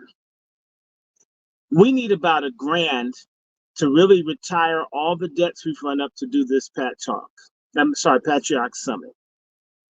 I would have liked to have been well. I would have liked to have not had severe sepsis. I would have liked to have not learned that I have stage 4 cancer. I repeat, I have stage 4 cancer. Thank God I know this. I don't think I'm going to die, but if I did, I'd like to have left this life saying I did something to rescue my people from the shit that they're in. Chef C has gone into his pocket. I mean, hell, I end up having to be in the hospital for 2 weeks, and I got this Billie Holiday shit on where I have to keep taking it. They gave me such dangerous blood until they're giving me double the amount of antibiotics for an extended period to clean up the mess that somebody made in a hospital 2.5 years ago. So it's almost like I got assassinated, but I survived. I would like to, and I need to let y'all know, I'm gonna go public. I have failed to be the kind of partner that I thought I would be to Chef C in terms of raising money, in terms of just health happens. I stepped away a second ago. Unfortunately, I almost, almost was dizzy, needed to eat.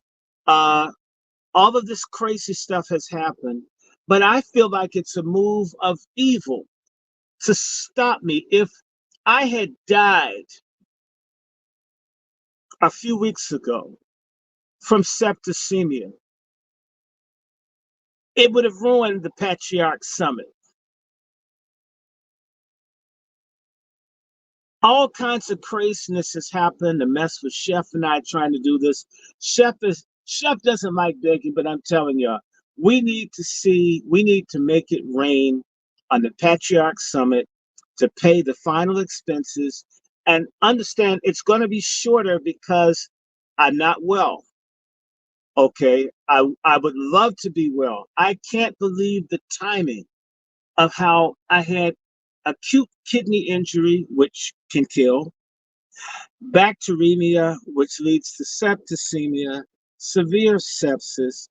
I've got lymphatic cancer. All this shit hit recently. It's almost as if something said, we're not going to let these people get it together. Let's slay the dreamer and see what comes of his dreams. Look, we're not out trying to lay on the beach with white girls in Brazil. We're trying to get something moving for Black men and women and youth. We can't do it alone. And this is part of the problem we have. When it takes a critical mass. And Nat Turner needed a critical mass. Dr. King, everybody needs. Malcolm was meeting in the Audubon trying to get a critical mass. because you can't do it. You can have all the answers to what faces Black people, the ability to do it, but if you don't have a critical mass of people, it won't happen. We're trying to get a critical mass. When Sister JD is being bothered in her apartment, when my friend is run off her job because she's helping young Black men in the DC jail, and people come to me, I try to find a mass of people, work with me. We can come up with the strategy to kick them in the ass. Normally, thank God for Lone Wolf, normally can't find another person. I have these conversations with Black men all over the country. Do you have anybody to work with? They say, no, I can't find them. This is why I talk so harshly against what I call brotherfucker and fagonist Black men. People who only care about their damn job or their damn dick or the woman that they're begging for pussy for, and our people are under attack. We're trying to get, we begin to find a group of Black men across the country that want to do something. But in order to do that, well, we don't have places to meet anymore unless you have money. And if it's a nice place that you don't talk about us like shit, then we have to fix it up if they give us a decent price, but it's fucked up on the inside. If it's a nice place, it's white owned, and we give them money, and then we have to watch what we're saying. So we're doing it virtually, but we need help. So we have a website, all this stuff, the video and all the stuff that you looked at that you think looks nice. It's interesting that we've got champagne taste as a people. We really do. But we've got penny candy generosity and charity to get the things that we want. Why can't we conclude tonight with $1,000? In fact, we've come down considerably. Our hosts backed out. Hosts tried to turn Chef and I against each other. One of our funders. Funder tried to turn other people, lying on me, all this other kind of bullshit. We didn't want to talk about this. We want to be positive, but you have no idea. Working and trying to find the people to do stuff with, how crazy it is. Tried to have backpack last year. The person's a con artist, stealing from me, stealing from my friends, stealing from everybody, lying on me, putting this all over the country. All you want to do is try to help your own, and you get persecuted, ripped off, messed over. Almost like you're a disciple of Jesus Christ because you don't like racism, white supremacy, and you think we should get our motherfucking money. I'm saying to you that people out there are enough of you watching that could drop 25 or 50. You can put it on the GoFundMe, or you can send it to Chef's GoFundMe, and we'll clear this thing. And what you pay for, the website and the digital work, that we have this wonderful, beautiful brother named Michael Warren, who's working way below what he should be, what he should charge. We've created the infrastructure to move forward, even if our first meeting is like just 20 of us or 30 of us. We don't have to have everybody to move. We need to remind you, all of the Black movements start with less than 5 people. If we have a righteous 5, the word's going to go everywhere. And there are people that want to work with us. People in Mississippi now. There's a whole group in Mississippi that want to work with Chef and I and Lone Wolf. But literally, it takes time. It takes resources. Look at how the white folk in this country have gone broke putting money into the military to fight and protect and invade. We don't invest in people that fight for us. We don't. We don't invest in people that advocate for us. And as a result, you have no voice. You have no organizations that are truly for you. No, you don't. We don't. We're trying to get one. Why should we have to beg? Beyonce's witch ass can command $1,000 for a ticket for you to watch her jiggle her ass for maybe an hour. We're talking about something that you might need, like we need to find lawyers and all kinds of stuff when things happen. Again, my sister is sexually harassed on a job, gets fired. She's facing homelessness, congestive heart failure, and possibly having her kids removed because something happened. And we're running around trying to find lawyers, trying to find this with no money. If we could fight and stand somewhere, we could fight all the time. The whole civil rights movement came out of the fact that people used to give and used to support lawyers and other people, Black business people, even if it was quietly, you know. So yes, I need some damn money. I need to be able to make certain that Chef C doesn't go broke in this slow ass season spending his money. And right now I have to keep buying shit because I don't want them to radiate my ass. And I don't want to take female hormones and hormone therapy. Then I'll be growing titties and shit, and y'all be wondering if I'm going to be a trans. So I'm buying all kinds of herbs and shit. It's expensive. But I don't want them to kill me or toxify my body any worse than it already is. So I'm being real. Most people, if they were dealing with the cancer stage 4, would be panicked and frustrated and all that. I'm not. I've had, like, in the last, all this death shit, people wanted to kill me in the hospital. I've been dealing with death for a lifetime, and as long as we're living, as the scripture says, yea, though I walk through the valley of the shadow of death. Life is nothing but a walk through the shadow of death because everybody's going to die. So I'm not trying to be morbid. But for all of you that follow, y'all should dig deep and help us retire this debt. And so we can begin to work on the WASI Summit. We're in this to win it. And I want to say thank you to everybody that has given, give some more. We're moving forward. Show me another place where you can get so many Black men that are not trying to clap their ass to talk about issues on a regular basis. And we got a lot more. Want to let y'all know, if I believe I will have I will be a retired person within days. I will have an ability to greatly improve the presentation of what I'm doing, but it always takes money. I know how Negroes want Hollywood production, but we're the ones that gave the capital for the white folks to have all the shine and all of the sparkle, and we didn't do it for self. So you got to start somewhere. I absolutely want your help for us to build our own house. We give time and we need resources.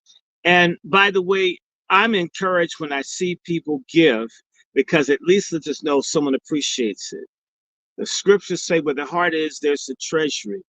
If Black people haven't invested in their own army and their own nation, it means that we don't love ourselves. Our heart is with our enemies. If you're not like that, can't keep Malcolm from getting shot, can't bring Dr. King off the balcony, can't help Mark Clark or Fred Hampton, but you could help Chef C, who's been carrying this all the while, been in the hospital, hasn't said anything to me. Chef C is a real jewel. And I'm speaking because I'm like, damn, I'm failing. I got this great brother, and damn, I got sick. And every time I say, so I'm going to get better, I'm going to get better. It's telling Chef C, I'm going to be up, Chef C. I'm coming, Chef C. And every time it's more and more bad news from the doctors. And my hospital bed, I felt like fighting. And I don't give a damn about stage 4 cancer or stage 2 cancer for the other one. I don't give a damn. I want my motherfucking money. I want freedom. I want unity. I want solidarity. And I don't mind dying. That doesn't bug me one bit. I can jump into my grave feeling good I did what I could do. I feel like I could do a lot more. I need your help. The Patriarch Summit is up. It's patriarchsummit.com. You can send it straight there, but make it rain. Chef has been taking time away from his business to do this. I need your help. I don't want Chef C let down. These are younger brothers working with the old ass, almost boomer, but I'm an Xer, working to help an old broke ass white haired nigga like me try to do something.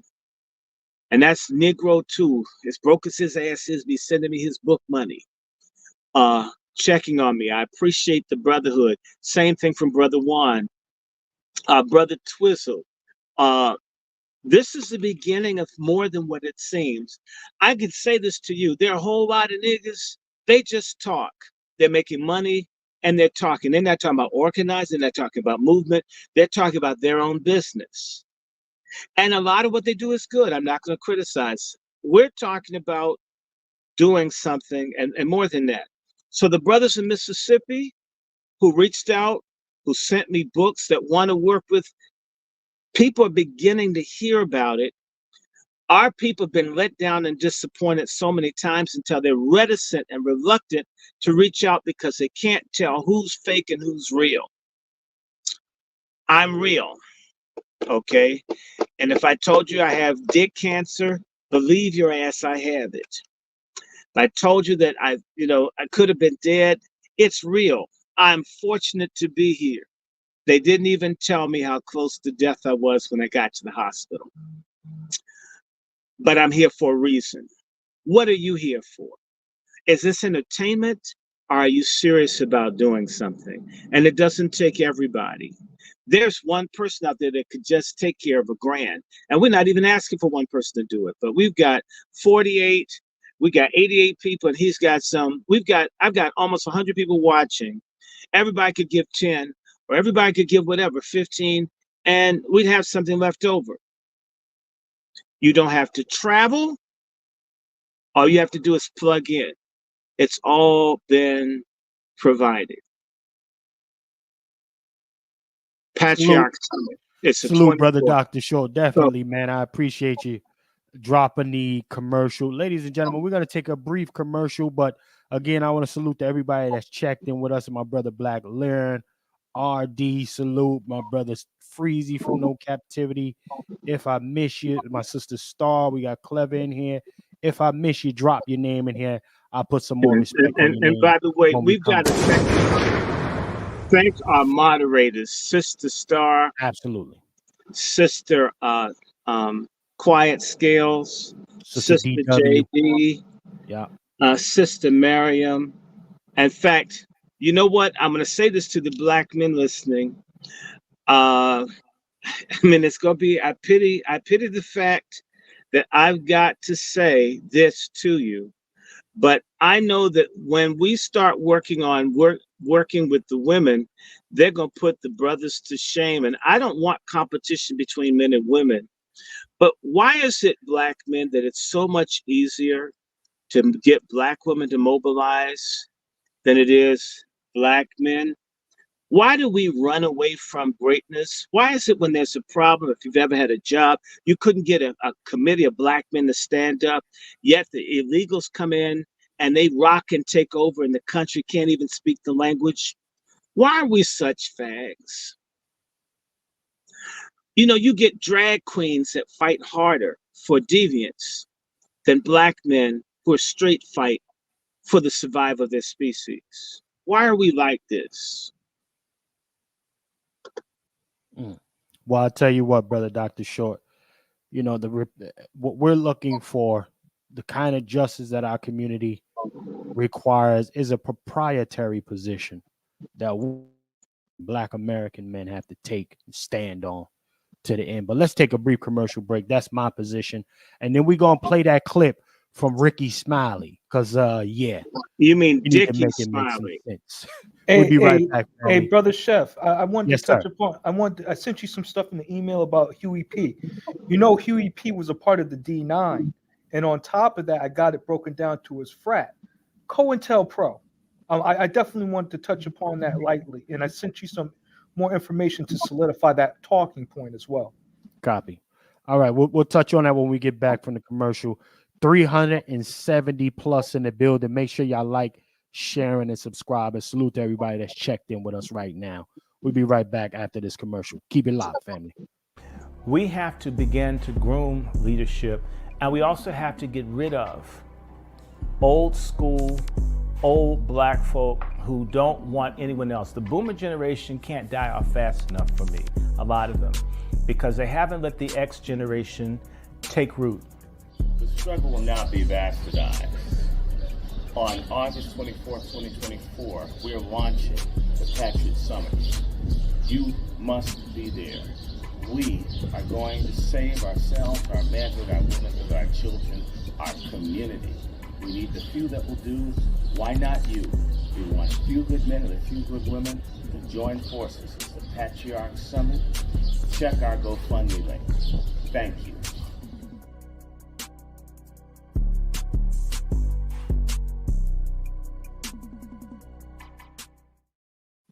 Yes, indeed, ladies and gentlemen. Yes, indeed. Make sure y'all go over there to the website, patriarchsummit.com. Get your ticket. So much value going to be provided on that day.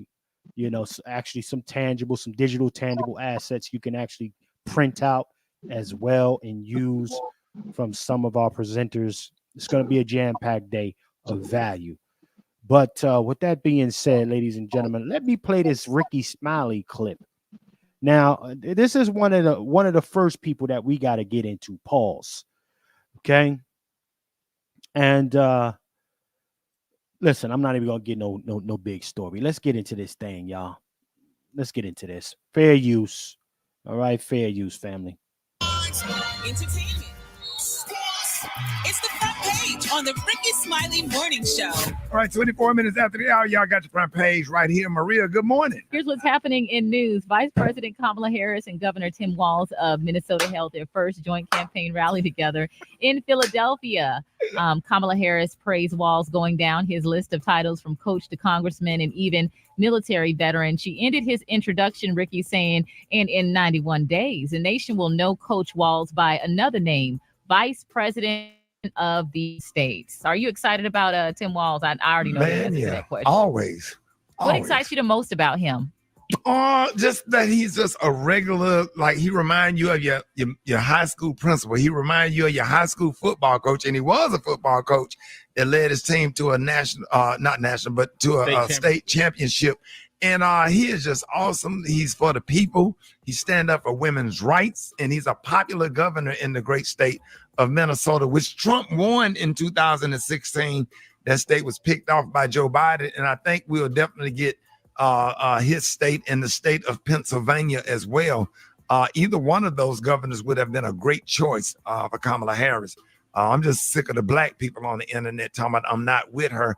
Okay, so if you're not with her, that means you with Trump. And y'all need to block every last one of their asses on Facebook and on Instagram and social media and stop. Like that's just garbage. Yeah, it's just garbage. Can Everybody we be got to united find, on anything? Can't agree on a damn bucket of chicken. One. All right, let's agree then. Has anybody in the community kitchen chat heard Ricky Smiley advocate on behalf of reparations for Black Americans? Has anybody heard him do it? No, but he spoke against it. He spoke against it though. Can we what? agree? Listen, let me use the same rhetoric. Ricky Smiley, can we just agree that Black Americans need reparations? Can we just all get on the same page, you bitch? You know Sick what? of these niggas. If they were talking about reconstructive surgery for people whose buttholes have been tore up, I bet you he could get him on there to do that. And that's why I'm doing this. He's just sucking the white man's dick so hard. He should have been born with a white penis instead of a tongue in his mouth. Come on. Brother Q. I ain't hear from my brother Q in a minute.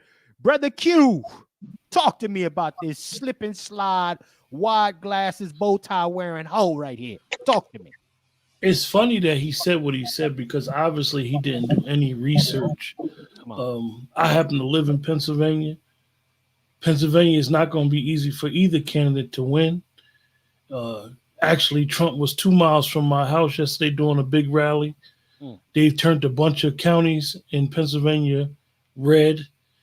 You know, it's sad that this guy thinks that he has that much of an influence to have that much disregard for people that's not with Kamala.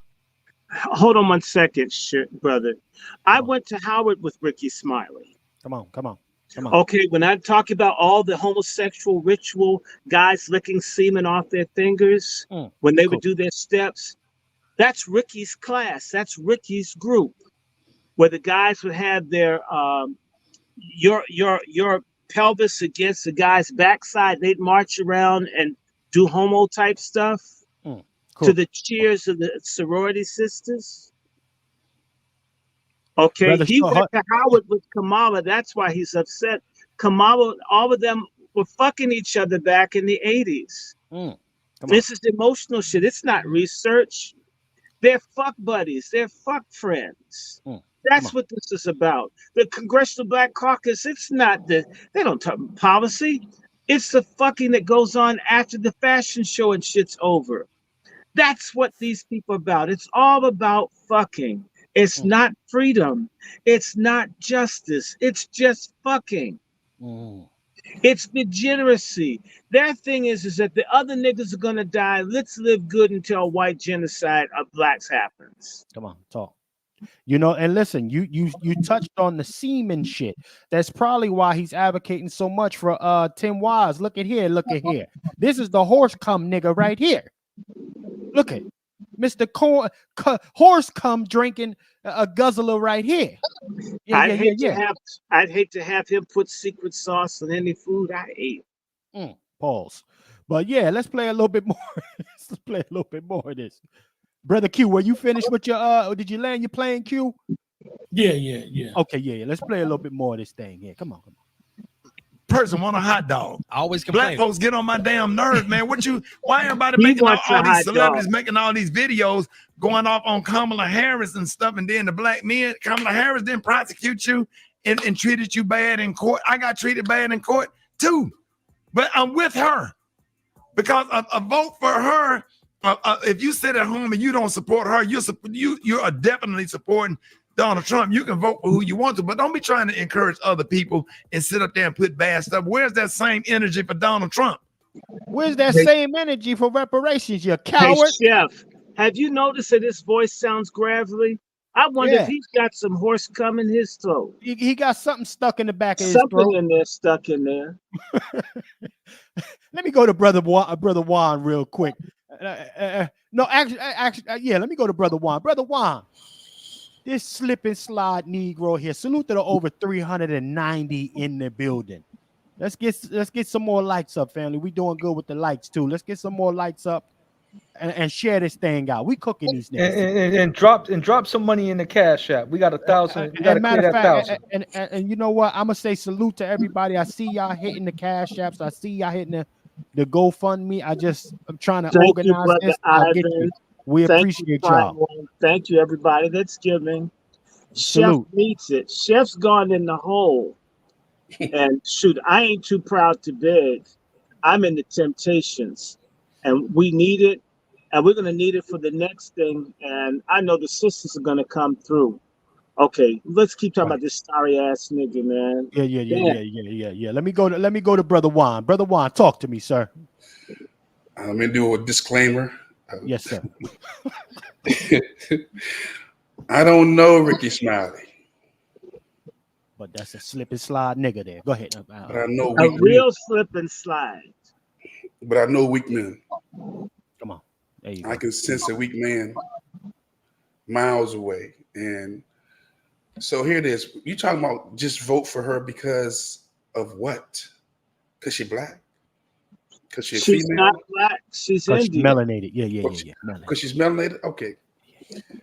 Look, I'm always thinking about the future of this nation.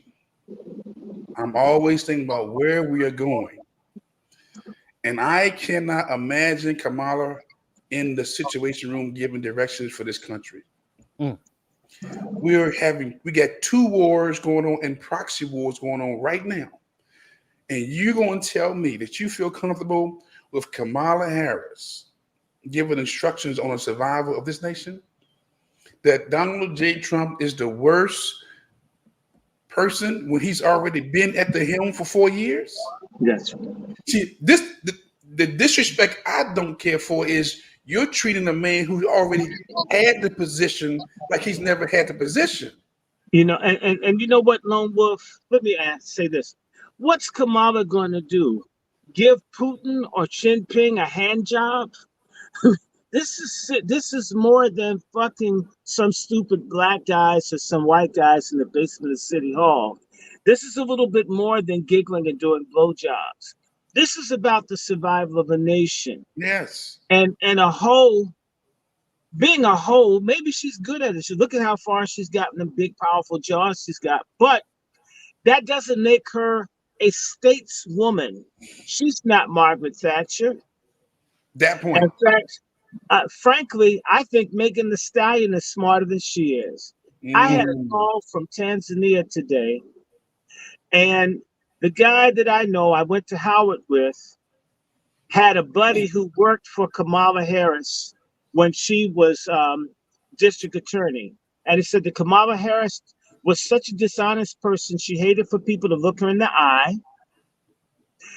She was shitty towards people. She didn't come to work. She was lazy. She didn't like working. That's hoe behavior. She's a hoe. And she'll never be anything but a fucking Asiatic hoe. And black women should be offended that an Asian hoe who sees them as subhuman shit out of God's ass But Doc, watch this. Be one of them. But watch I mean, this. it's the dumbest thing ever. Go ahead, Brother Wolf. We are either funding wars right now. We're funding Ukraine against Russia. We're funding Israel against Hamas, Hezbollah, Iran. We're funding proxy wars around the globe. And you're trying to tell me that you would rather have a woman in the office doing the job that men should be doing, making the decisions that men should be doing. Come on. That speaks to the feminization of the males right now. Come on. That speaks to the emasculation of males right now. That black men they're so enthralled with having a female in charge in times of war. I would never put my woman out before me in times of war. It's the man's job to fight, to stand up. This ain't about no popularity contest. This is about the survival of this nation. This is about war.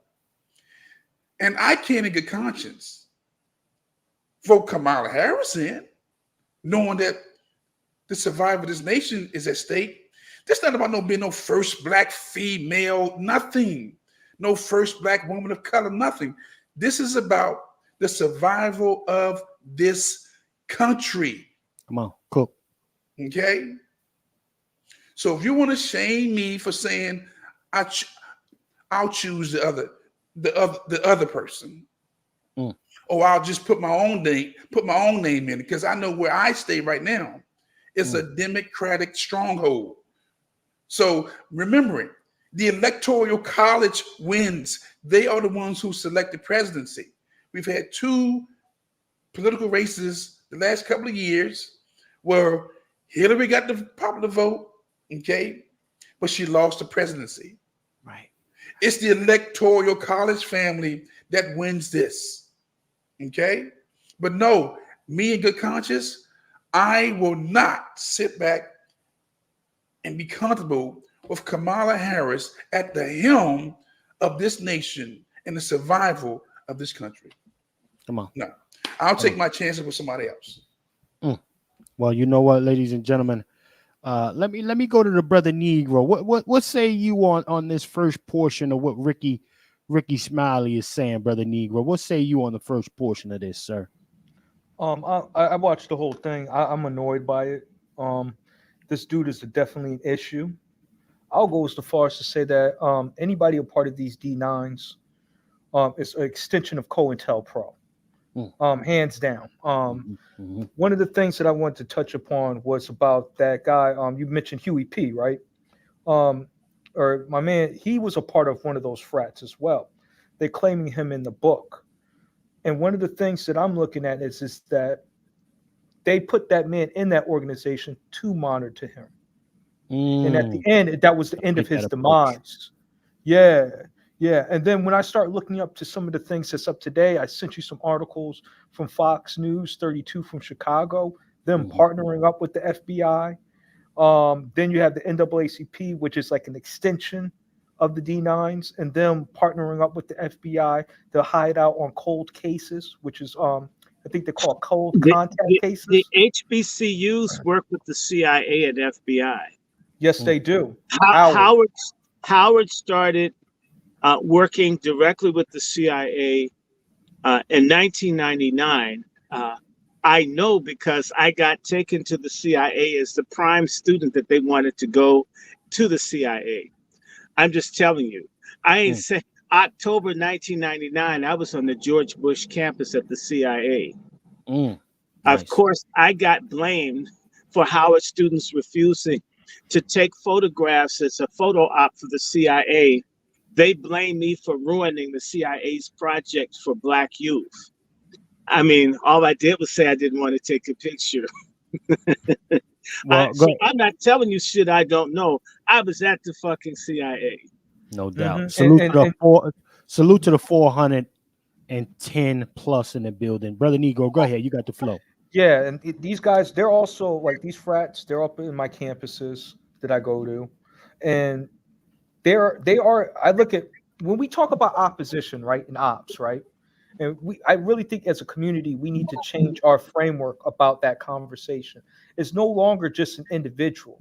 We have to look at organizations. We have to look at businesses. We have to look at corporations. The National Asshole Network. Mm-hmm. And these are the things that I'm talking about here. That the opposition against our community has taken new shapes and new forms. Malcolm X has warned us and said that racism is like a Cadillac. It comes in various different forms and it's an upgraded model every year. So what do you expect when it comes to the COINTELPRO? It has not left. They're still operating. These are the same people that they'll call for support of the activists just in the same breath to shut them down, as in the NAACP, the Urban League, and those people, they're in those prime positions that are officers, 9 out of 10 are a D9. The National Asshole Network. Oh, yeah, the Action Network. The ass network. Pause. 420 plus in the building. Let's play some more. National Asshole Network. Yeah. You Well, know what I'm saying? I'm just like, don't vote for him. It is what it is. Y'all not even out here doing real research. And look at her record. If you do the research or whatever, stop believing everything you read and do real research, you can see what a record is. You can see what she have done. All right, let's talk about that record. Let's pause. Let's go one by one from the gentleman here. Let me start with my brother Q. Brother Q, can you give me one thing that Kamala Harris's record shows, sir? Brother Q. Are you in the building, Brother Q? Can you hear me, sir? All right, let's slide to brother. He might not hear me right now. Brother Vader is in the building. Brother Vader, can you give me one thing? And you out there in California. Brother Vader is in California. Brother Vader, if you're in the building, tell me one thing that Kamala Harris record shows that we don't know about over here. So I was actually summoned to a room minutes before the podcast started, and it ended up being a Democrat show room. And the brother that was hosting just told us just a straight up lie. Just sounded just like Ricky Smiley and these other Democratic shows. And he was trying to say that her record doesn't show that she was incarcerating like that out here. And this is complete fucking lies. So when I first moved to the Bay, it's just wide, and everyone knows this about San Francisco. San Francisco has had an expressed, not implied, an expressed policy of ignoring marijuana charges and what is it, enforcement and prosecution. They have an expressed refusal to prosecute and to enforce marijuana laws in San Francisco. This is decades. Going back to the 1960s, Summer of Love, 1966-67, almost 60 years worth. Exactly. In fact, Golden Gate Park has an annual celebration where it's not just weed, it's all kind of craziness that happens. So everyone knows this. And when Kamala Harris became the DA of San Francisco, the numbers of enforcement of marijuana laws and convictions just skyrocketed. And she specifically deployed units for policing areas, which were the 3rd Street corridor, which is that's where there's only 3 places that Black people live in San Francisco: the Fillmore District, the 3rd Street corridor, and then Bayview, Hunters Point. That's the only 3 places that Black people live in San Francisco. And the convictions, the policing, all that shit just skyrocketed in those 3 neighborhoods when she became the DA. Okay, so and that's her record, and can't nobody lie about this shit, right? It's fucking plain as day. So that's her record as it stands out there that most people don't know about. So I land on that. Cook her ass. Cook her the fuck up out the way, brother Wolf. Yeah. Brother Wolf. Let's continue with this record. This record that we don't read. Niggas ain't smart. They're not doing research. Let's add another layer to that uninformed position that we're having as Black men or Black America in general. What say you about Kamala Harris's? So I'm gonna say this again. I am not against the illegals or anybody coming across that border without the papers right? Okay. And she was the border czar. Come on with it. Let's keep it 100. Come on. As a matter of fact, you want to know what she did for the last 3 years? Come on. She lied about the state of Biden being incompetent and not being able to fulfill the office of the presidency. She lied. And when they produced him on that stage back in earlier this year with that debate, the whole world realized, damn, they've been lying for 3 years. So the last 3 years has been under the watch of Kamala. Come on. Or Kamala, however you want to say it. Kamala or Kamala. Cook okay? Yeah. 3 years. She showed us 3 years what she's about. So the proper pronunciation is Kamala. There you go. Kamala, and that's her name. Okay. And that's actually more like what she is. But to fool our stupid Black asses, they said Kamala to make it sound like a ghetto bitch Black name. Now that she's there, at the same time that they're demanding the Indian pronunciation, they're insisting that we recognize her as a Black. That's how crazy that shit is. Kamala. Yes, sir. Go ahead, Brother Wolf. Land your plane. Finish the rest of that cook up. If anybody's wondering what her policy is, she was on the same ticket with Biden. That's the policy. She was on the same ticket with Biden. And those 2 people have locked up more Black people in American history than those 2. It's amazing that doesn't count. Well, hold on, Brother Short. We're gonna go to you. Let him land this. Go ahead, Brother Wolf. Well, again, if we cannot look at just how she handled the border, imagine what she's gonna do for the rest of this nation. If you can't handle the border, and you was given that assigned task to be the border czar, and now we're getting people coming in here from everywhere in the world, and they're given what? Resources, shelter, food, and travel, all at her feet. This will be her legacy too. That's a fact. Miss Salute God, Brother Juan J. Johnson. Salute. That's a full fact. Her legacy as well. Let me go to Black Brother Native says that any man that put on a dress can't tell me a damn thing, and that's 100. That's a fact. Well, that's why we gonna get there. That's why I said. That's why I said we're gonna go through this thing. I need all the brothers, because since we're such uneducated, unresearched, no nothing ass Negroes, that's why I'm going to brother from brother to go ahead and get on Chef, I need to do a sidebar. Go ahead. I need to do a sidebar. I need to tell everybody a dark, dirty secret from Howard University, from Ricky Smiley's fraternity.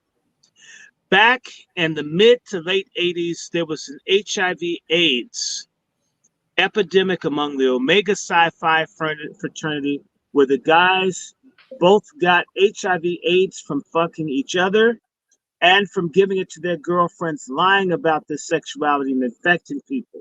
Come on. He was there in the frat when they were deliberately passing AIDS. That's his standard. It's all in the Howard student paper. Go back. They were dying quietly. It's been covered up because the older accused that look out for the younger criminal ones that are students, they were deliberately infecting unsuspecting women and sometimes men to cover up for their bullshit. That's the kind of person he would roll with. So Kamala makes perfect sense to me. And I apologize to no one. And this is why I talk about the fuckers the way that I do. I was there. They did it. They sucked dick. And then same people suck your dick, infect women. And there's been more than one lawsuit at Howard where people in that fraternity have infected other people. All of this stuff is sealed, all this goddamn secrecy, because if the truth were out, no decent person would want to be bothered with them. Come on. The mystique is to present a unified, wholesome face to dumbass people, but only the people on the inside know how corrupt and foul this thing is. That's a fact. Salute the brother Dr. Short. With that being said, man, I mean, again, I don't even know if we even need to go through more stats on this pass around. Let me play some more Ricky Smiley. Fuck it. We want to keep it going. Let's play some more of this. I think you can Google what have Kamala Harris done for the community, or things that black people benefit from a lot. We need to stand with her. Yes. We need to stand What's the lot that he's alluding to? I see somebody, Marty's in the chat. We got a couple other trolls. We got a couple other trolls in the chat. What has she done specifically for the Black American community? No minorities, no people of color, no just women who happen to be Black American women as well. They're not separate. For those weirdos like many of you that like to separate them. Black women, Black American women are Black, period. So anyway, what has she done? Since we got a couple people in here caping for this raggedy pass around, and I ain't even a Trump guy. Let's keep on going. With her, she's great. She will make a great president. And what a blessing to be living in a time where a Black woman can become president of the United States of America. In our time, we get a Black man and a Black woman become president. That's unheard of. 2 immigrants. 2 queers. Come on. There you go. What the hell is he talking about? These Negroes, but these are the ones who got these mega mics. They got the mega mics because Daddy put the wheel behind them. Why? Zaddy put the wheel behind them, and then a bunch of Negroes who worship what come out of these TV monitors love these folks. And that's why what we're doing is so important, because before us, they were all trying to make us one big Negro, Just take anybody and everybody in. And that's why they get this pushback right now, because we got to delineate like never before. Never before. You know, let's play some more of this ragamuffin. Come on, man. Stop it. Messy. Be on the right side of history. Be on the right side of history. Be on the right side of history. Amber Rose and everybody got all these videos. Let me stop right there. You're right, Negro. Yeah, I got a problem with that. Like, hold on. Let me play that one more time so everybody can hear it. The right side of history. Okay, yeah. What does that look like? The right side of history, brother Negro, to you, sir. Okay, yeah. I wrote a 10-page report, right? In regards to 10 talking points about Kamala Harris. One of them that I shared with Dr. Short that I'm gonna reveal on the platform is that she is a prosecutor of a pedal wall of silence. That would make, and I feel that if she becomes president, that she would make this behavior national. And this is the most damning report of the news coming out of Oakland, where she covered it up of the police officer that was out there sexually exploiting a minor. She has not brought them to justice. She done unspeakable things where this officer was pimping this young girl passing around this underage girl, and she did not want to throw him underneath jail. So the nerve of her when she was on the stage talking to Joe Biden, saying she was that girl, being oppressed, being all this, that, and the third. She didn't pull no Me Too on this guy. So I don't see her pulling no Me Too or anything of substance when it comes to these type of allegations. And the other one on the right side of history, our women are she brought up about the black maternity, about Black Death, right? She has not put any cases on them. She has not gone back to check if these people even have the right credentials to even be in the medical profession, because some of these people have fake degrees. Cook. These are these foreigners, right? These are from the AAPI community. This is from the Caribbean community, and these are coming from the African community. She has not done any investigation and any arrests on them killing black babies. So again, the blood is on the hands on these D9s when it comes to a medical apartheid of our babies, our loved ones, and our mothers, and everybody else in our family. So these guys are making human sacrifices on our community. So that's the right side of history that she's on. You mentioned the pedo wall. You need to, what has not been discussed is Kamala Harris systematically covered up for the Roman Catholic Archdiocese of San Francisco for the dozens and dozens of raped boys and girls. It's much bigger than the police department. So all of these molested, abused, violated children have been ignored. She covered it up. But you know what? She says she gives a damn. All these, forgive me, all you stupid ass black women that support Kamala Harris, thousands of black elderly women and struggling moms have died on the streets of Los Angeles because Kamala Harris and her capacity as Attorney General did everything that she could to make certain that the banks got away with not giving black people fair lending practices. There are thousands of homeless black people. Blacks in California are 50% of the homeless, and they may be 4% of the state's population. The blacks in Los Angeles have died by the thousands on the streets. It's her fault. In fact, they estimate 16,000 people have died from being homeless in California. Let's assume if blacks are half of the homeless, that 8,000 black people have died because of what she's done. She's the greatest mass killer walking this country. It's a disgrace. Absolutely, sir. She's a mass killer of Negroes. She's a mass killer of Negroes. Can I cook on something that Negro just woke up? Yeah, go ahead. Go ahead, cook. So as for any woman that's just looking at her as some kind of champion for women, right? Oakland is famous for being one of the child sex trafficking hotspots on this planet. Okay. And while she was the attorney general, and Negro just woke this shit up for me. While she was the attorney general, there was one underage, minor in particular that was literally passed around like a joint between Oakland PD, the CHP, I believe Richmond and or Contra Costa County Police. It was like four police departments. Oh, and the Alameda County Sheriffs. This chick was passed around like a joint between all these police officers. She was an underage child, and her as Attorney General of California and the multi-jurisdictional of having all these police departments involved, she did absolutely fucking nothing. And the most salacious part of this shit is that her mother actually worked for Oakland PD, and this bitch didn't do shit for her. Cook that hoe. Cook. So for any woman that thinks that Kamala stands on, women's rights and standing up for women is fucking bullshit. Constantly abuse them. Her step in their necks. If you want to look her up, her name was Celeste Guap.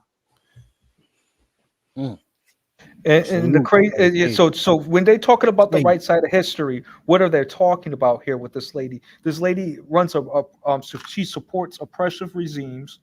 the BART station, other things of where police brutality has happened to black men, she has been silent on. Sexual assault of minors done by the authorities, she has been silent on. So what type of history, what type of right side of history is he talking about? That she's D9? That's the right side of history, being a D9? Because that's the standard that I got from him throughout the whole 10-minute rant that he was running his mouth. Come on. Yeah. Shout out to the Negro. Listen, this is a hell of a cook up. Damn. Boy, I tell you, hey, Q, is you in the building? Q, you still in the building? Q. I'm here. Yes, indeed. Q, talk to me. Are you up to speed? Q? I'm here. I'm just taken aback that this is still going on. That this is even still. It should be clear what this female is about. Right. And it's like, our people want to be duped, man. We want to be duped, and it's going to be a lot of lambs to slaughter. Q, watch this, and I mean to cut you off. These people have a fascination with death. Our people have a fascination with death, and I'm gonna back it up because we are the authorities on practicing the black group suicide economics or black group economic suicide, however you want to say it. We leave our houses every day and see and go to places and buy from people who look nothing like us. And this has been going on for so long. This is the epitome of black group economic suicide. So for them to side with Kamala, knowing her record or not even caring about her record, it continues that black group economic suicide. They have a fascination with death. We are dealing with people who are walking dead, man. They can't die soon enough. Whether through natural cause or through something violent or by accident. These folks, I hate to say this, but our people have a fascination with death, man. And they side with death. But you have us who are we're like light bearers, trying to get you to come to the light, to see your, as the scripture would say, if my people who are called by my name, which is humble themselves and pray, seek my face and turn from your wicked ways. Our people are on some wickedness, heavy wickedness. Then they will hear from God and be delivered. But they don't want that. They have a fascination with death, man. Well, you know what it is? Hold on, Brother Juan. Let me be clear. I need a hand from Farrakhan. Scared to death Negroes. That part. We got to understand something, man. If black folks, black Americans collectively kept that same type of vigor, aggression that we got toward each other against the people that fucking strip our communities of the value that we put into it ultimately, right? We'd be in a different place. But motherfuckers on first class flights to genocide. First class, high flying. Because we like everything fly, right? We like it all fly. We always got the motherfucking, we got the high budget with the champagne, Versace taste. So we going first class, flying first class into genocide. This is the issue here. At least we have white stewardesses. Come on. Q, let Q finish his point. Q, pardon us, Q. You got the flow, Q. No. We good. I was just, saying, like, and even Brother Juan said it better than I could have said it, that these people, not only did they have a death wish for themselves, but they're literally sacrificing black people. Yes. And don't care. And the funniest thing is that, and I have to reiterate it, they don't live in urban communities. They think where they live at And their proxy to whiteness, as Dr. Shaw always reminds us, is going to protect them. We have to get to a point when I started the broadcast. He told us. We have to get to a point where not only and it's funny, Dr. Shaw said this to me before we went live. Come on. We're being light on them. That's a fact. Because this generation that's coming up, when they understand the betrayal that these people are doing, they're going to get them out the way. It's a wrap. I won't even repeat what I want to say on YouTube. I'll repeat it. I'll leave it at that. That generation after me, which I'm a millennial, after me, and then the one right after that, they cooking these niggas. You getting out of here. You getting out of here. And they ain't got that type of patience because they are more free thinkers than we are. Mm-hmm. You understand? Mm-hmm. And they're more likely to stand up to a bully than we would. That's the facts. You know, but not lone wolf, but maybe most of us. And not you either, Chef. You guys are like, I don't know, you guys have some militant sickle cell gene, man. No, listen. No. You know what? Y'all got that fuck that gene. Yeah. I want to usher this new class unapologetic Negroes to the forefront. I want to show them what type of time they got to be on and help them in that way. That's what I'm here for. Yeah. Lock and step with them so we can walk over some useless carcasses. That's what I'm on. So yeah, salute to them youngins coming up that's on the right type of time. I'm here to holler at them. You know. So and I'm here to train them. Yeah. And you here to show them how to do that thing. Yeah. Let's play some more of this. Let's play some more. That's so, it's just the Amber Rose and everybody got all these videos and stuff and talking about Kamala Harris talking out of both sides of her. How would you say something so disrespectful that way? I wouldn't dare make a video or say nothing like that to the vice. Cause you a stepping fetch. You the dress wearing nigga who ain't got no real acting skills, ho. You's a hoe. You act better in the dress than you do with that blazer on, you coward. What he thought he was doing was really trying to run interference on honest critique of a public official. This is good. Right. This is public officials always get critiqued, right, wrong, or indifferent. Facts. If she could sue somebody for some of the stuff that's been said about her, sue them. Right. Sue them. Right. So at least get a cease and desist. Mm-hmm. At least we don't see that happening. So he sounds crazy, even if he knows the basic of anything civics, which I could tell he don't. Right. Come on. Public officials, they can be critiqued. Brother Chef. Yeah. I want to mention that we have a real man in the chat. Their name is Brother Brandon. I'm going to flip you this $100 that he gave right now. Just want you to expect that. Thank you, Brother Brandon. There are people that are not like Dickie Smiley out there. Hold on, Brother Short. Did you hear? No. Let him go. Oh, you good? All right, go ahead, Brother Short. Go ahead. And so, it's people like him. There's some people out there that are down for a fight, that are down for change. And I need to remind people, what we're talking about is an old conversation. Dr. Martin Luther King wrote about this in 1967. Where do we go from here? Community or chaos? And Dr. King said that he was basically, in so many words, paraphrase, I'm weak. I talk about peace and love. My people are violent and crazy.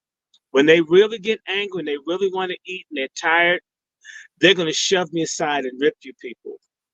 It's just a matter of time before people like me are driven out of the way and the folk go for it. And we're at that point. I told everybody, I've said this for years, that 1924 was a year of Black awakening and awareness. Come on. And where Black folks rose in rebellion all over the country, in the campuses and universities. Right.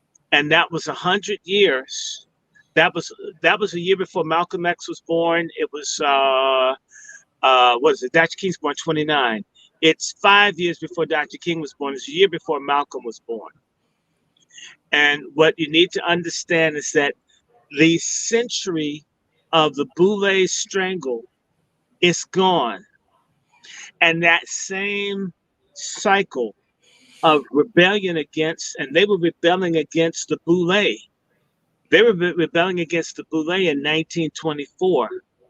This is round 2, and they will lose this one.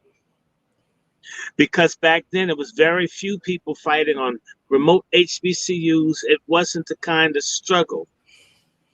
Now it's going to be much, much, much, much bigger. Hold on 1 second, y'all.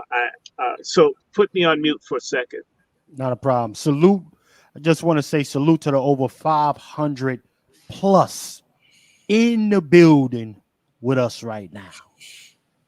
I knew y'all was feeling some type of way, and this is one of our top. This is the top broadcast we've had thus far, and I'm gonna say this because apparently there's a consensus as far as the way Black Americans are feeling around the country.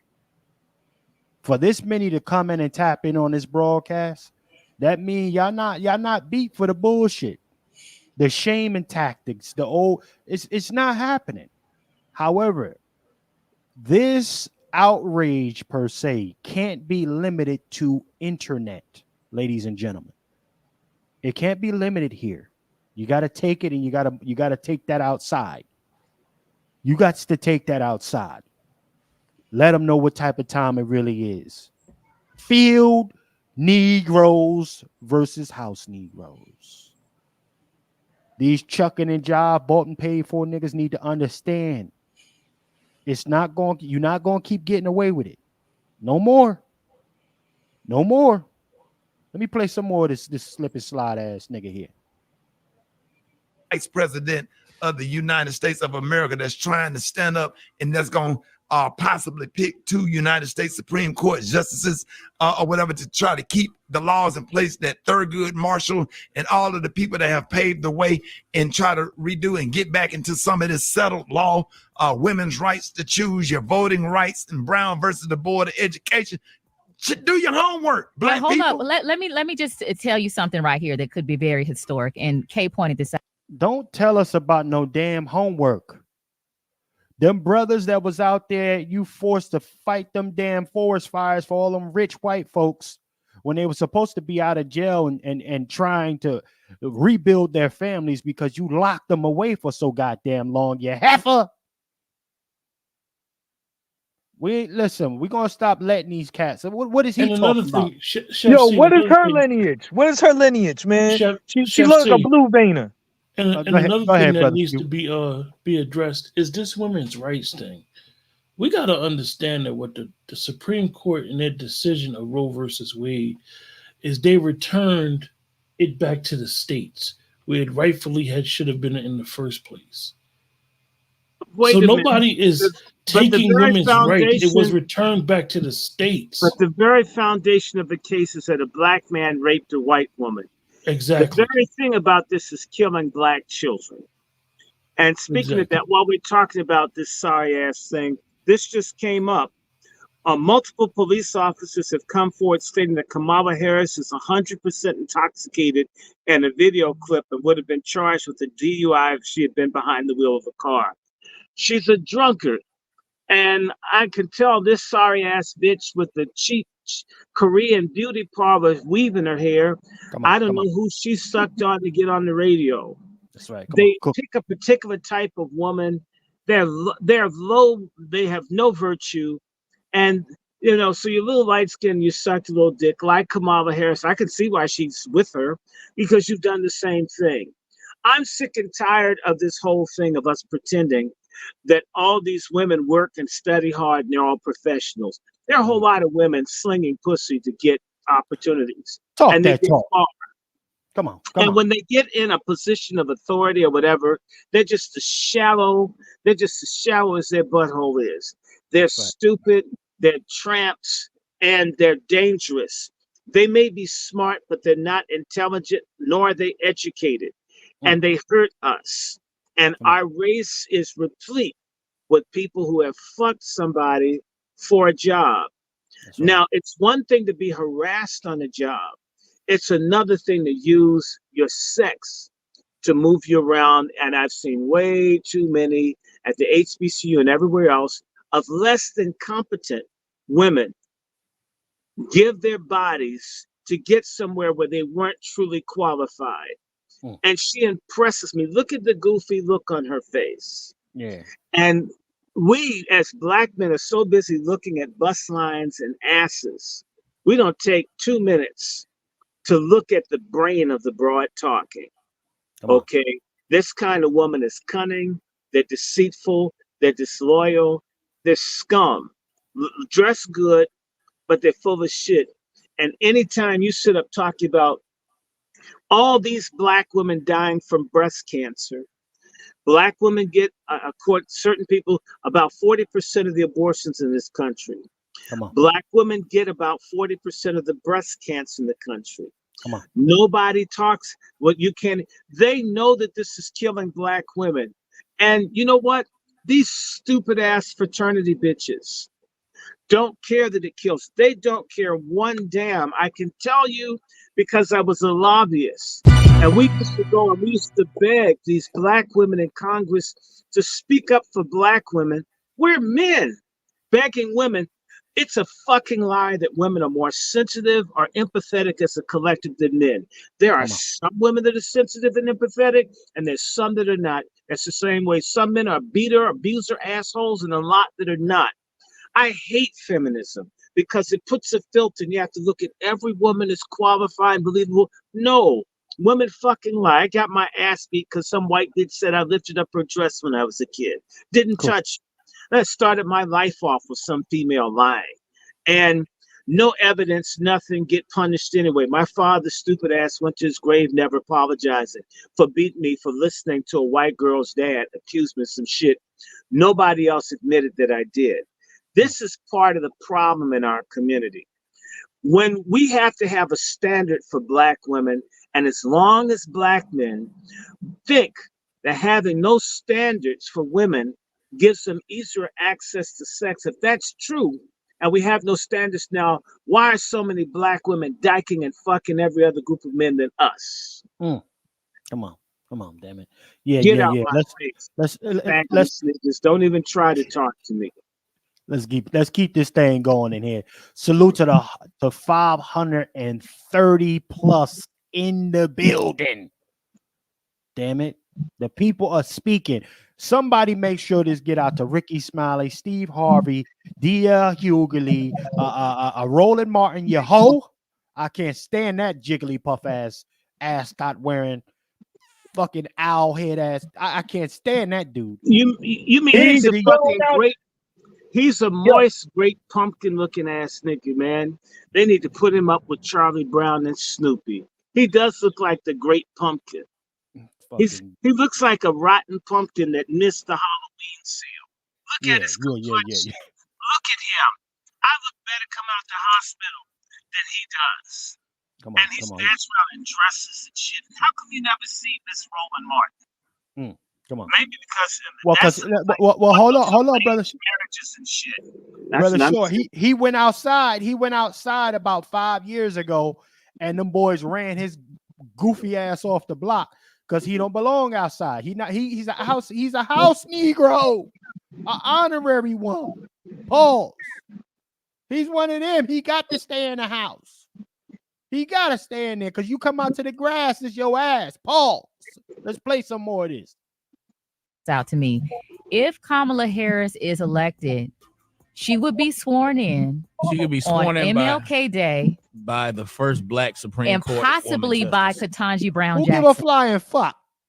Ketanji isn't. I don't even think she's a Black American. I went to Harvard with her. I went to Harvard with her ass too, and I knew that bitch is a plant because she put a swastika up in her window when she's a student at Harvard. And they covered that shit up. Do you know how many Jews would want her ass off the court? They found out she had a swastika up in her window.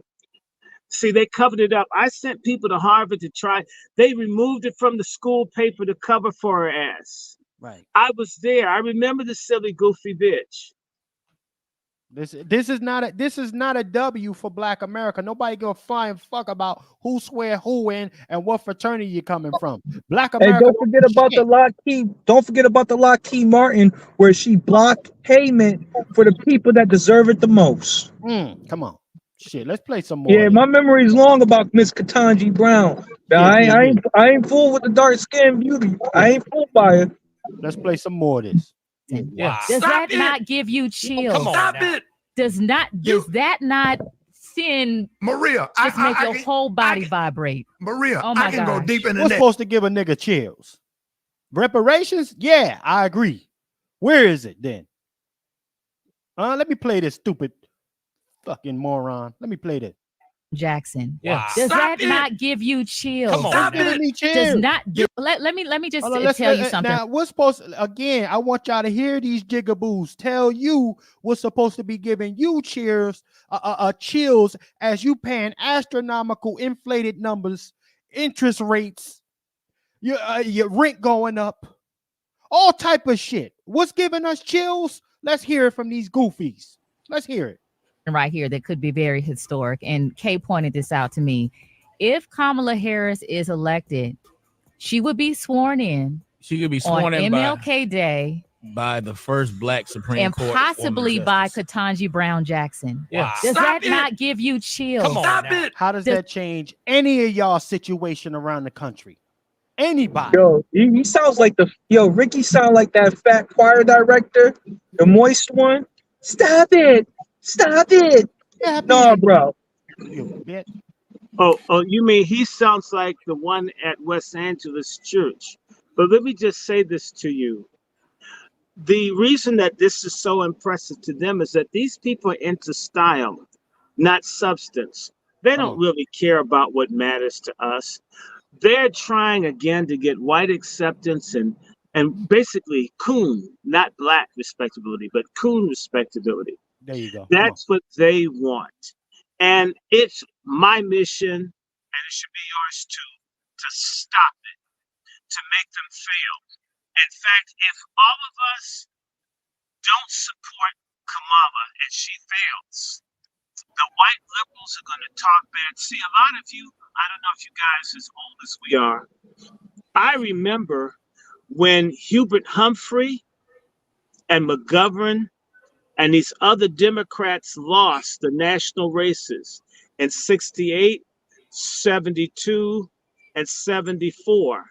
And the way that the white liberals dogged and trashed the Black Goulet and blamed Black people for the Democratic Party, all they did was gaslight Black people all the way up until Jimmy Carter got elected. Let me correct it. It's 1968, 1972, 1976. But from 1968 until 76, when Jimmy Carter won, Black people were blamed for the Democrats losing. When the Democrats lost, and so it was very hurtful and damaging to people who live to be loved and embraced by white racists. They're mad. That's why they get out and scream at us about voting. It's because they get confronted as the only Black at an all-white party about why don't Blacks vote. That's why it's so emotional. You're going to cost me my white friends, my respectability, my opportunity to escape you through this self-hatred escape hatch. Come on. You're doing this to me. We need you to vote to prove to white people that we've got heft and importance in our community. The only reason that white people are talking to some of them is because they believe that people like Roland Martin have influence. They don't really check. They don't really know anything about us, nor do they care to. They use these people as ambassadors for our race. They think Roland Martin has influence. They think Alveda King has influence. They don't. And when we fuck up their scam, white folks won't want them around. And so what's very interesting is you had some Black militancy starting in 68 because the Democratic Party made black folks mad for blaming them for Nixon winning. Notice what happened right after Nixon won. You had the Black Power Conference in 1972, just before you had the 72 election. But it's in response to 68, black folks being rejected by white people, by the white liberals, then they came together because they were butthurt that white folk weren't treating them like they're going to let them run away from the rest of us. You tend to see instances of black people, what seems like a black political movement. You had it in 1983, 84, when Jesse Jackass and Omega Psi Phi ran for the Democratic Party nomination. This was in part due to the reaction to Ronald Reagan and the fact that the Democrats went along with Reagan, destroying all the programs for black people. And they continued to work with Reagan fucking black folks. And Jesse ran again in 1988. That was for the boule to say, respect us, we still matter. So what the white folks did in the Democratic Party was created the Democratic Leadership Conference as a means to strip the blacks of having any influence in the Democratic Party, the same way the lily whites did to black people in the Republican Party in the 1920s. So what ends up happening is that you saw that thing for Jesse Jackson. There's never really been anybody, and Jesse, Jesse was faking. And then what happens? You get W. Bush after Clinton. The Clinton comes in again with the black vote, but Clinton rewards black people, as all Democrats do, with more abuse because they don't want to be the party of the blacks, even though blacks are their base. At one point, the Republican Party was the party of the blacks, and the Republicans didn't like blacks being their base. Both of them are treating us like abused HIV/AIDS foster children. And so these folks are trying to avoid that AIDS-infected, abused foster child situation that they will get if Donald Trump wins. And we need for them to have that. Everything that makes our traitors miserable is good for us as a collective. Whatever makes them cry, whatever hurts them is good for us. What's good for them because they're against us is bad for us. If they're screaming about Kamala, then I'm against Kamala. That's how we've got to begin to look at these boule people. So why they're pushing us to vote is to save their influence and status with white supremacists that only like them or tolerate them on a conditional basis. It depends on us giving them credibility, being stupid sheep or lemmings or whatever, dumb followers behind them. That's why whites deal with them. When they find out that we can't stand them and that they have no value to us, they'll have no choice but to cast them aside. Believe it or not, the white supremacists can sit across the table from Lone Wolf. What the boule and these other people have done is made certain that real black people don't get to the table because these people are separatists. They hate our guts, and they've been getting all of the money and all the resources that the riots and the marches and the martyrs have fought for has gone to them. Putting real black people at the table means that their days of stealing almost all the money that comes to Black America is over. We won't need them. We won't like them. We won't want them. They're very acutely aware that they will be thrown away by us just as much as they'd be thrown away by white people when they get through with using them as tools. And we need to hasten them being thrown away by them so we can throw them away. Every people that have gotten free have a certain point in their history where their traitors get punished and cast aside. In China and other places, people may execute. I'm not talking about hurting nobody, but if we threw these people aside and they were outcasted and scandalized, a lot of times people come to their senses. I really was an enemy to my own race. I really was a self-hating social bitch. I really was a moist, a queer, idiot traitor. But they're never going to get that as long as we do what we do. We see a Black person in an office, we respect them instead of demanding service and quality service at that. We say, Right. "Ooh, look, a Black nurse," even if that motherfucker's giving everybody overdoses of morphine. When are we going to start saying, "I don't care what you look like, I don't care what you call yourself, I only care what you deliver to me"? Even sisters can do that with their cooch. Why can't we do this with politics? That's a bubble fact. Let's keep on percolating here. Ladies and gentlemen, over 560 of y'all in here. Y'all here for this type of time today. Salute to everybody that's in the building. You're here for the first time. Make sure you subscribe to anybody resonating with you on this platform right now from the gentlemen. Make sure you go ahead and subscribe to their platforms. Brother Dr. Short is up right here. Angry Black Man's Book Club. My brother Dr. Short. He's got the YouTube channel. My brother Treat Me White. Join tonight. My brother Q from Let's Talk 2 on YouTube. Definitely go ahead and subscribe to this brother. My brother Juan J. Johnson, Lone Wolf Firearms YouTube channel. Okay, lwftraining.com as well. Visit his website.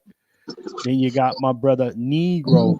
I believe he got a platform, but you can check him at Negro Commander Night on YouTube, I believe. Oh yeah, we on YouTube and on X fan base. We're on several different platforms now.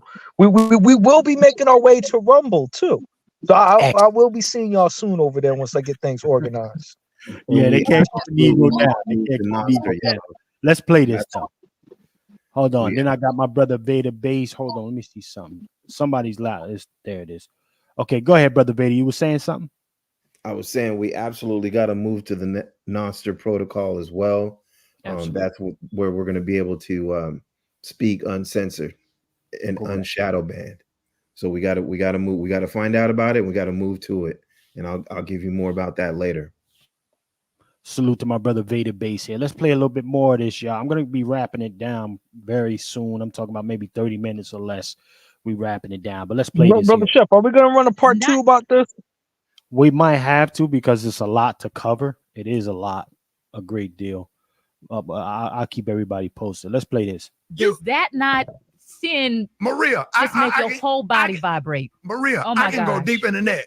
You got a member of Delta Sigma Theta Sorority Incorporated reading in a member of Alpha Kappa Alpha Sorority Incorporated. And Let me go to Brother Short. This is your cook up right here, sir. Who gives a flying fuck about any of this? Those are the bitches that make certain our kids don't learn in schools. They're the real reason that there is a school to prison pipeline. You just saw it. Come on. See there, and you know what? Let me go to Brother Q. Q. Does this make you feel like there's progress? You got Theta, you got Delta, and all this other bullshit, alphabets, acronyms. Yes. Is it a queen pushing through, Brother Q? Yes. Ski-wee, yes. Hey, you're gonna get something that you're gonna have to deal with. That's all I'm gonna keep saying. That's a fact. You've been warned. There's great brothers on the panel. Great sisters in the chat who've been speaking on it. Great other content creators who are doing great work. Don't be surprised what you get because you were warned and told. If she wins, yes. Yeah. Yes.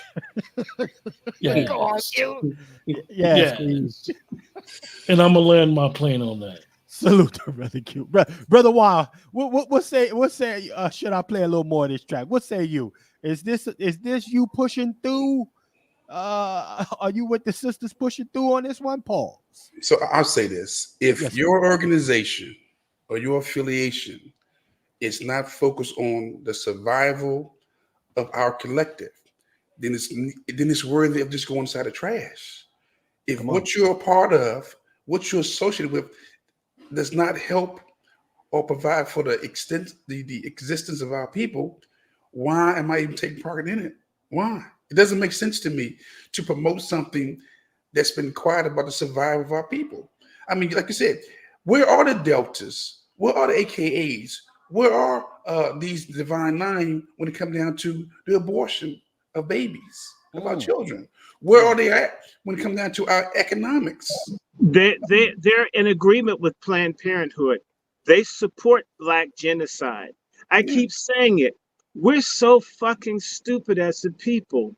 They want the majority of us that are not on their level dead. Yeah, they want us dead. Yeah. And that's watch this, Doc. That's a hard pill to swallow for folks who have bought into the Divine Nine or any of the Soros or the frats or any of the secret societies. But you got to ask yourself this question. Are we better off at least 5 years ago than we are now, 10 years ago or now, 15 years ago or now? And we're not better, but we got these same people promoting these Divine Nines, these secret societies at the expense of my Black collateral. And there are no good churches, and there are no good HBCUs. It is a conspiracy of stupidity. We have to get tired. And I want to say this to everybody watching. I want to announce this. If you guys are enjoying this, we're going to be doing another show right behind this at 5:30. I'm going to have to stop. We're going to be doing Ofraga and Come Swallow Nation. Excellent. So get ready. No, we're going to rock. I'll be doing that with Brother Smallwood, who's joining up with Chef C. He's a clinical psychologist and counselor, right? Who is with patriarchy. And we've got others. Oh, it's growing. It may take us a little longer. Cancer and hospitalization shit's not going to stop me. I really don't give a damn about being sick.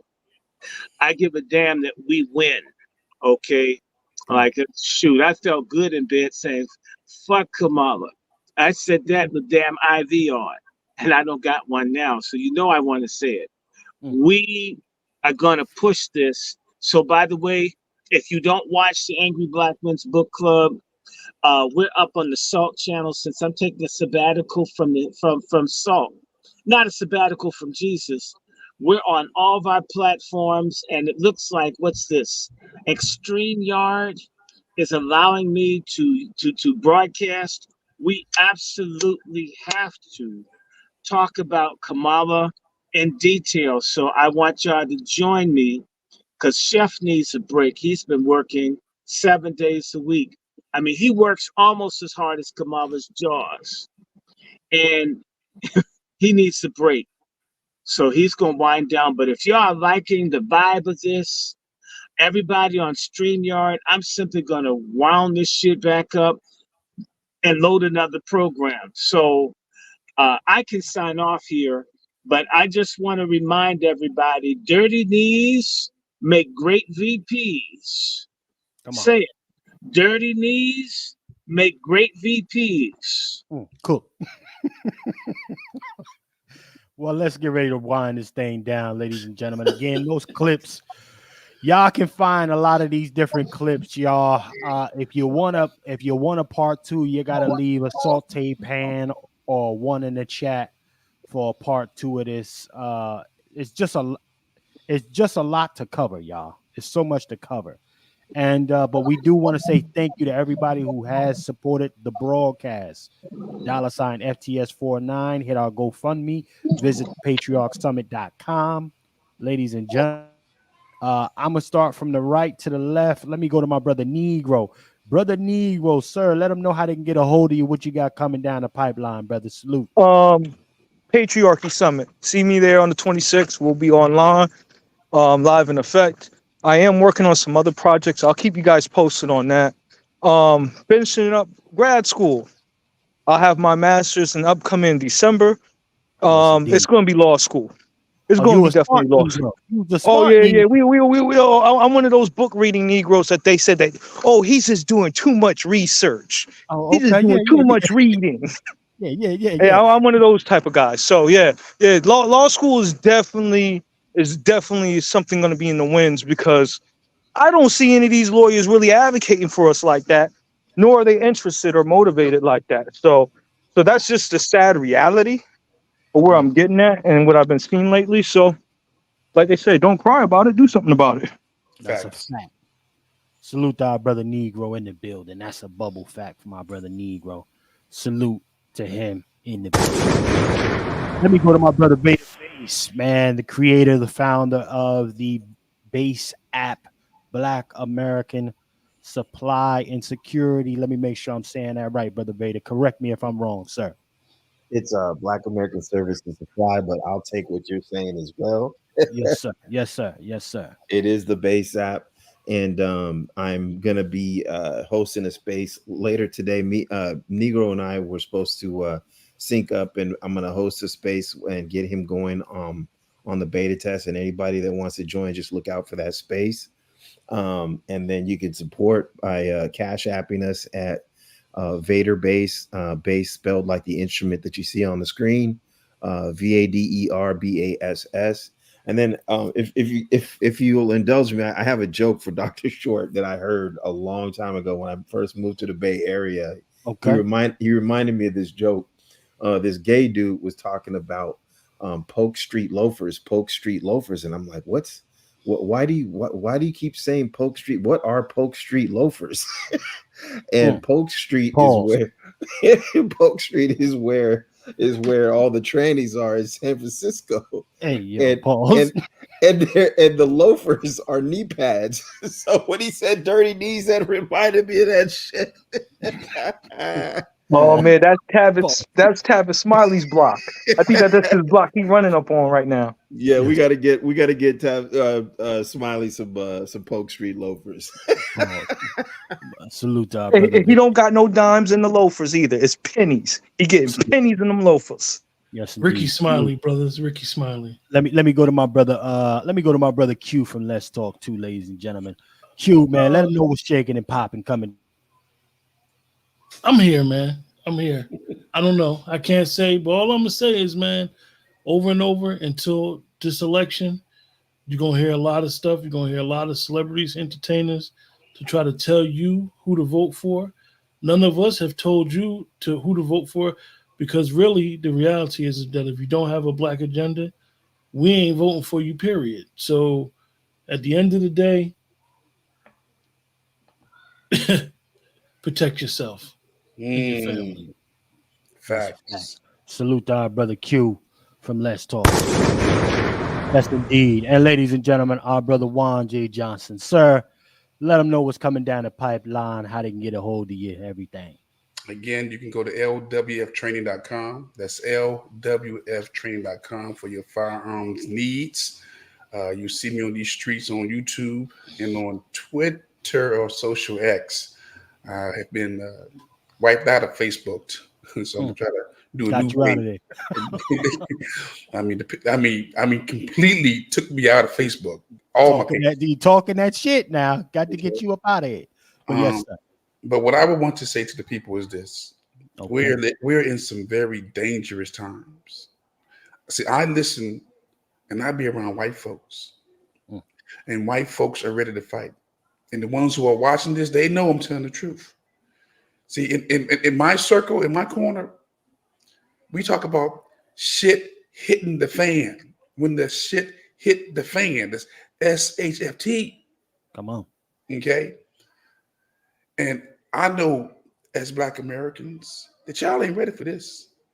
You ain't ready for this. You're really not ready for what they've already been planning years for.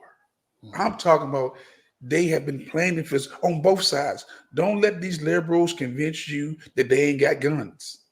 The liberals got guns and the conservatives got guns. The Democrats got guns and the Republicans got guns. Whites got guns and blacks have guns. Okay? November the 5th, this place will never be the same again, no matter who wins or loses. You've already heard Biden say, if Trump wins, there will not be no peaceful transfer of power. Okay? He's already said it. Remind him of that. Come on. Okay? And he wasn't playing when he said, if Trump wins, there will not be a peaceful transfer of power. Okay? That's already on record. If Trump loses, right, to Kamala, same thing. The ones, the believers or the followers of Trump from 4 years ago gonna say they did it to us again. Come on. They rigged it again.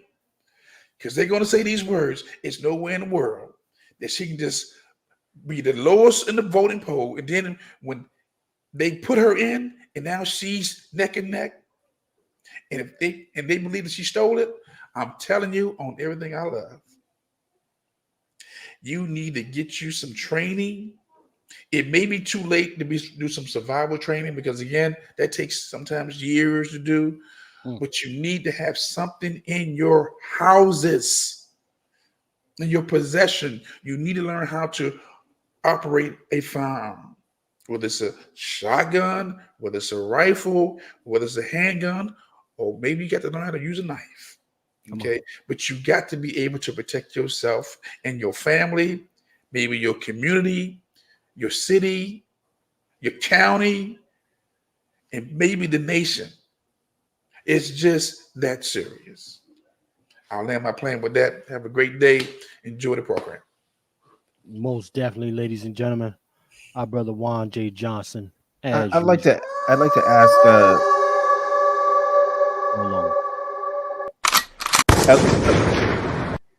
Go ahead. I'd like to ask Brother Juan something. Does Lone Wolf Firearms? Are you a dealer as well, or do you just do training, or what all services do you offer? We just do the training, but I can put you on to some dealers. Thank you, sir. Mm-hmm. Indeed. Salute. Yeah, because California got rid of their only black gun dealer. They didn't. California don't put some policies up there, and I heard that they moving down south. Red Storm or something like that, or Redstone is gone. Yeah, brother. Redstone. I was sitting in one of the spaces. Yeah, Redstone's getting the move on, brother. But you might be able to order from them online. Well, I'm gonna say that there is a onslaught against the First Amendment, which many folks don't talk about. The First Amendment is the right to freedom of speech, freedom of religion, freedom of the press, freedom of assembly, and the right to grievance. It's a full assault on the First Amendment. But we got the Second Amendment, which is the right to bear arms. You don't have a First Amendment without the Second Amendment, family. I'll tell you right now, you do not have the freedom of speech that we're doing right now without the Second Amendment, the right to bear arms. A well-regulated militia being necessary to secure the free state should not be a breach. Okay? You need the Second Amendment to protect that First Amendment. And it's a full assault on your First Amendment. We need dealt with the global leaders trying to shut down just a little interview with Trump and Elon Musk. That was an attack on the First Amendment, family. This is real. I watch global news. Everybody is talking about what's going on in America. It's almost like America is a sitcom. Right. They tune into America for the jokes, the giggles, and the comedians and the fun. But people are being killed real time, real experiences. So again, I need you to be serious about your right to bear arms, and I need you to be serious about that First Amendment. Because I don't want to hear this when you put people in office who's against it. I'm against Kamala because she's trying to confiscate the guns. So you know I ain't gonna vote for her. Come on.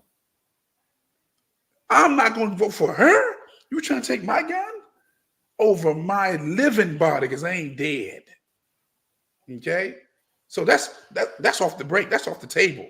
That's non-negotiable for me. But I digress.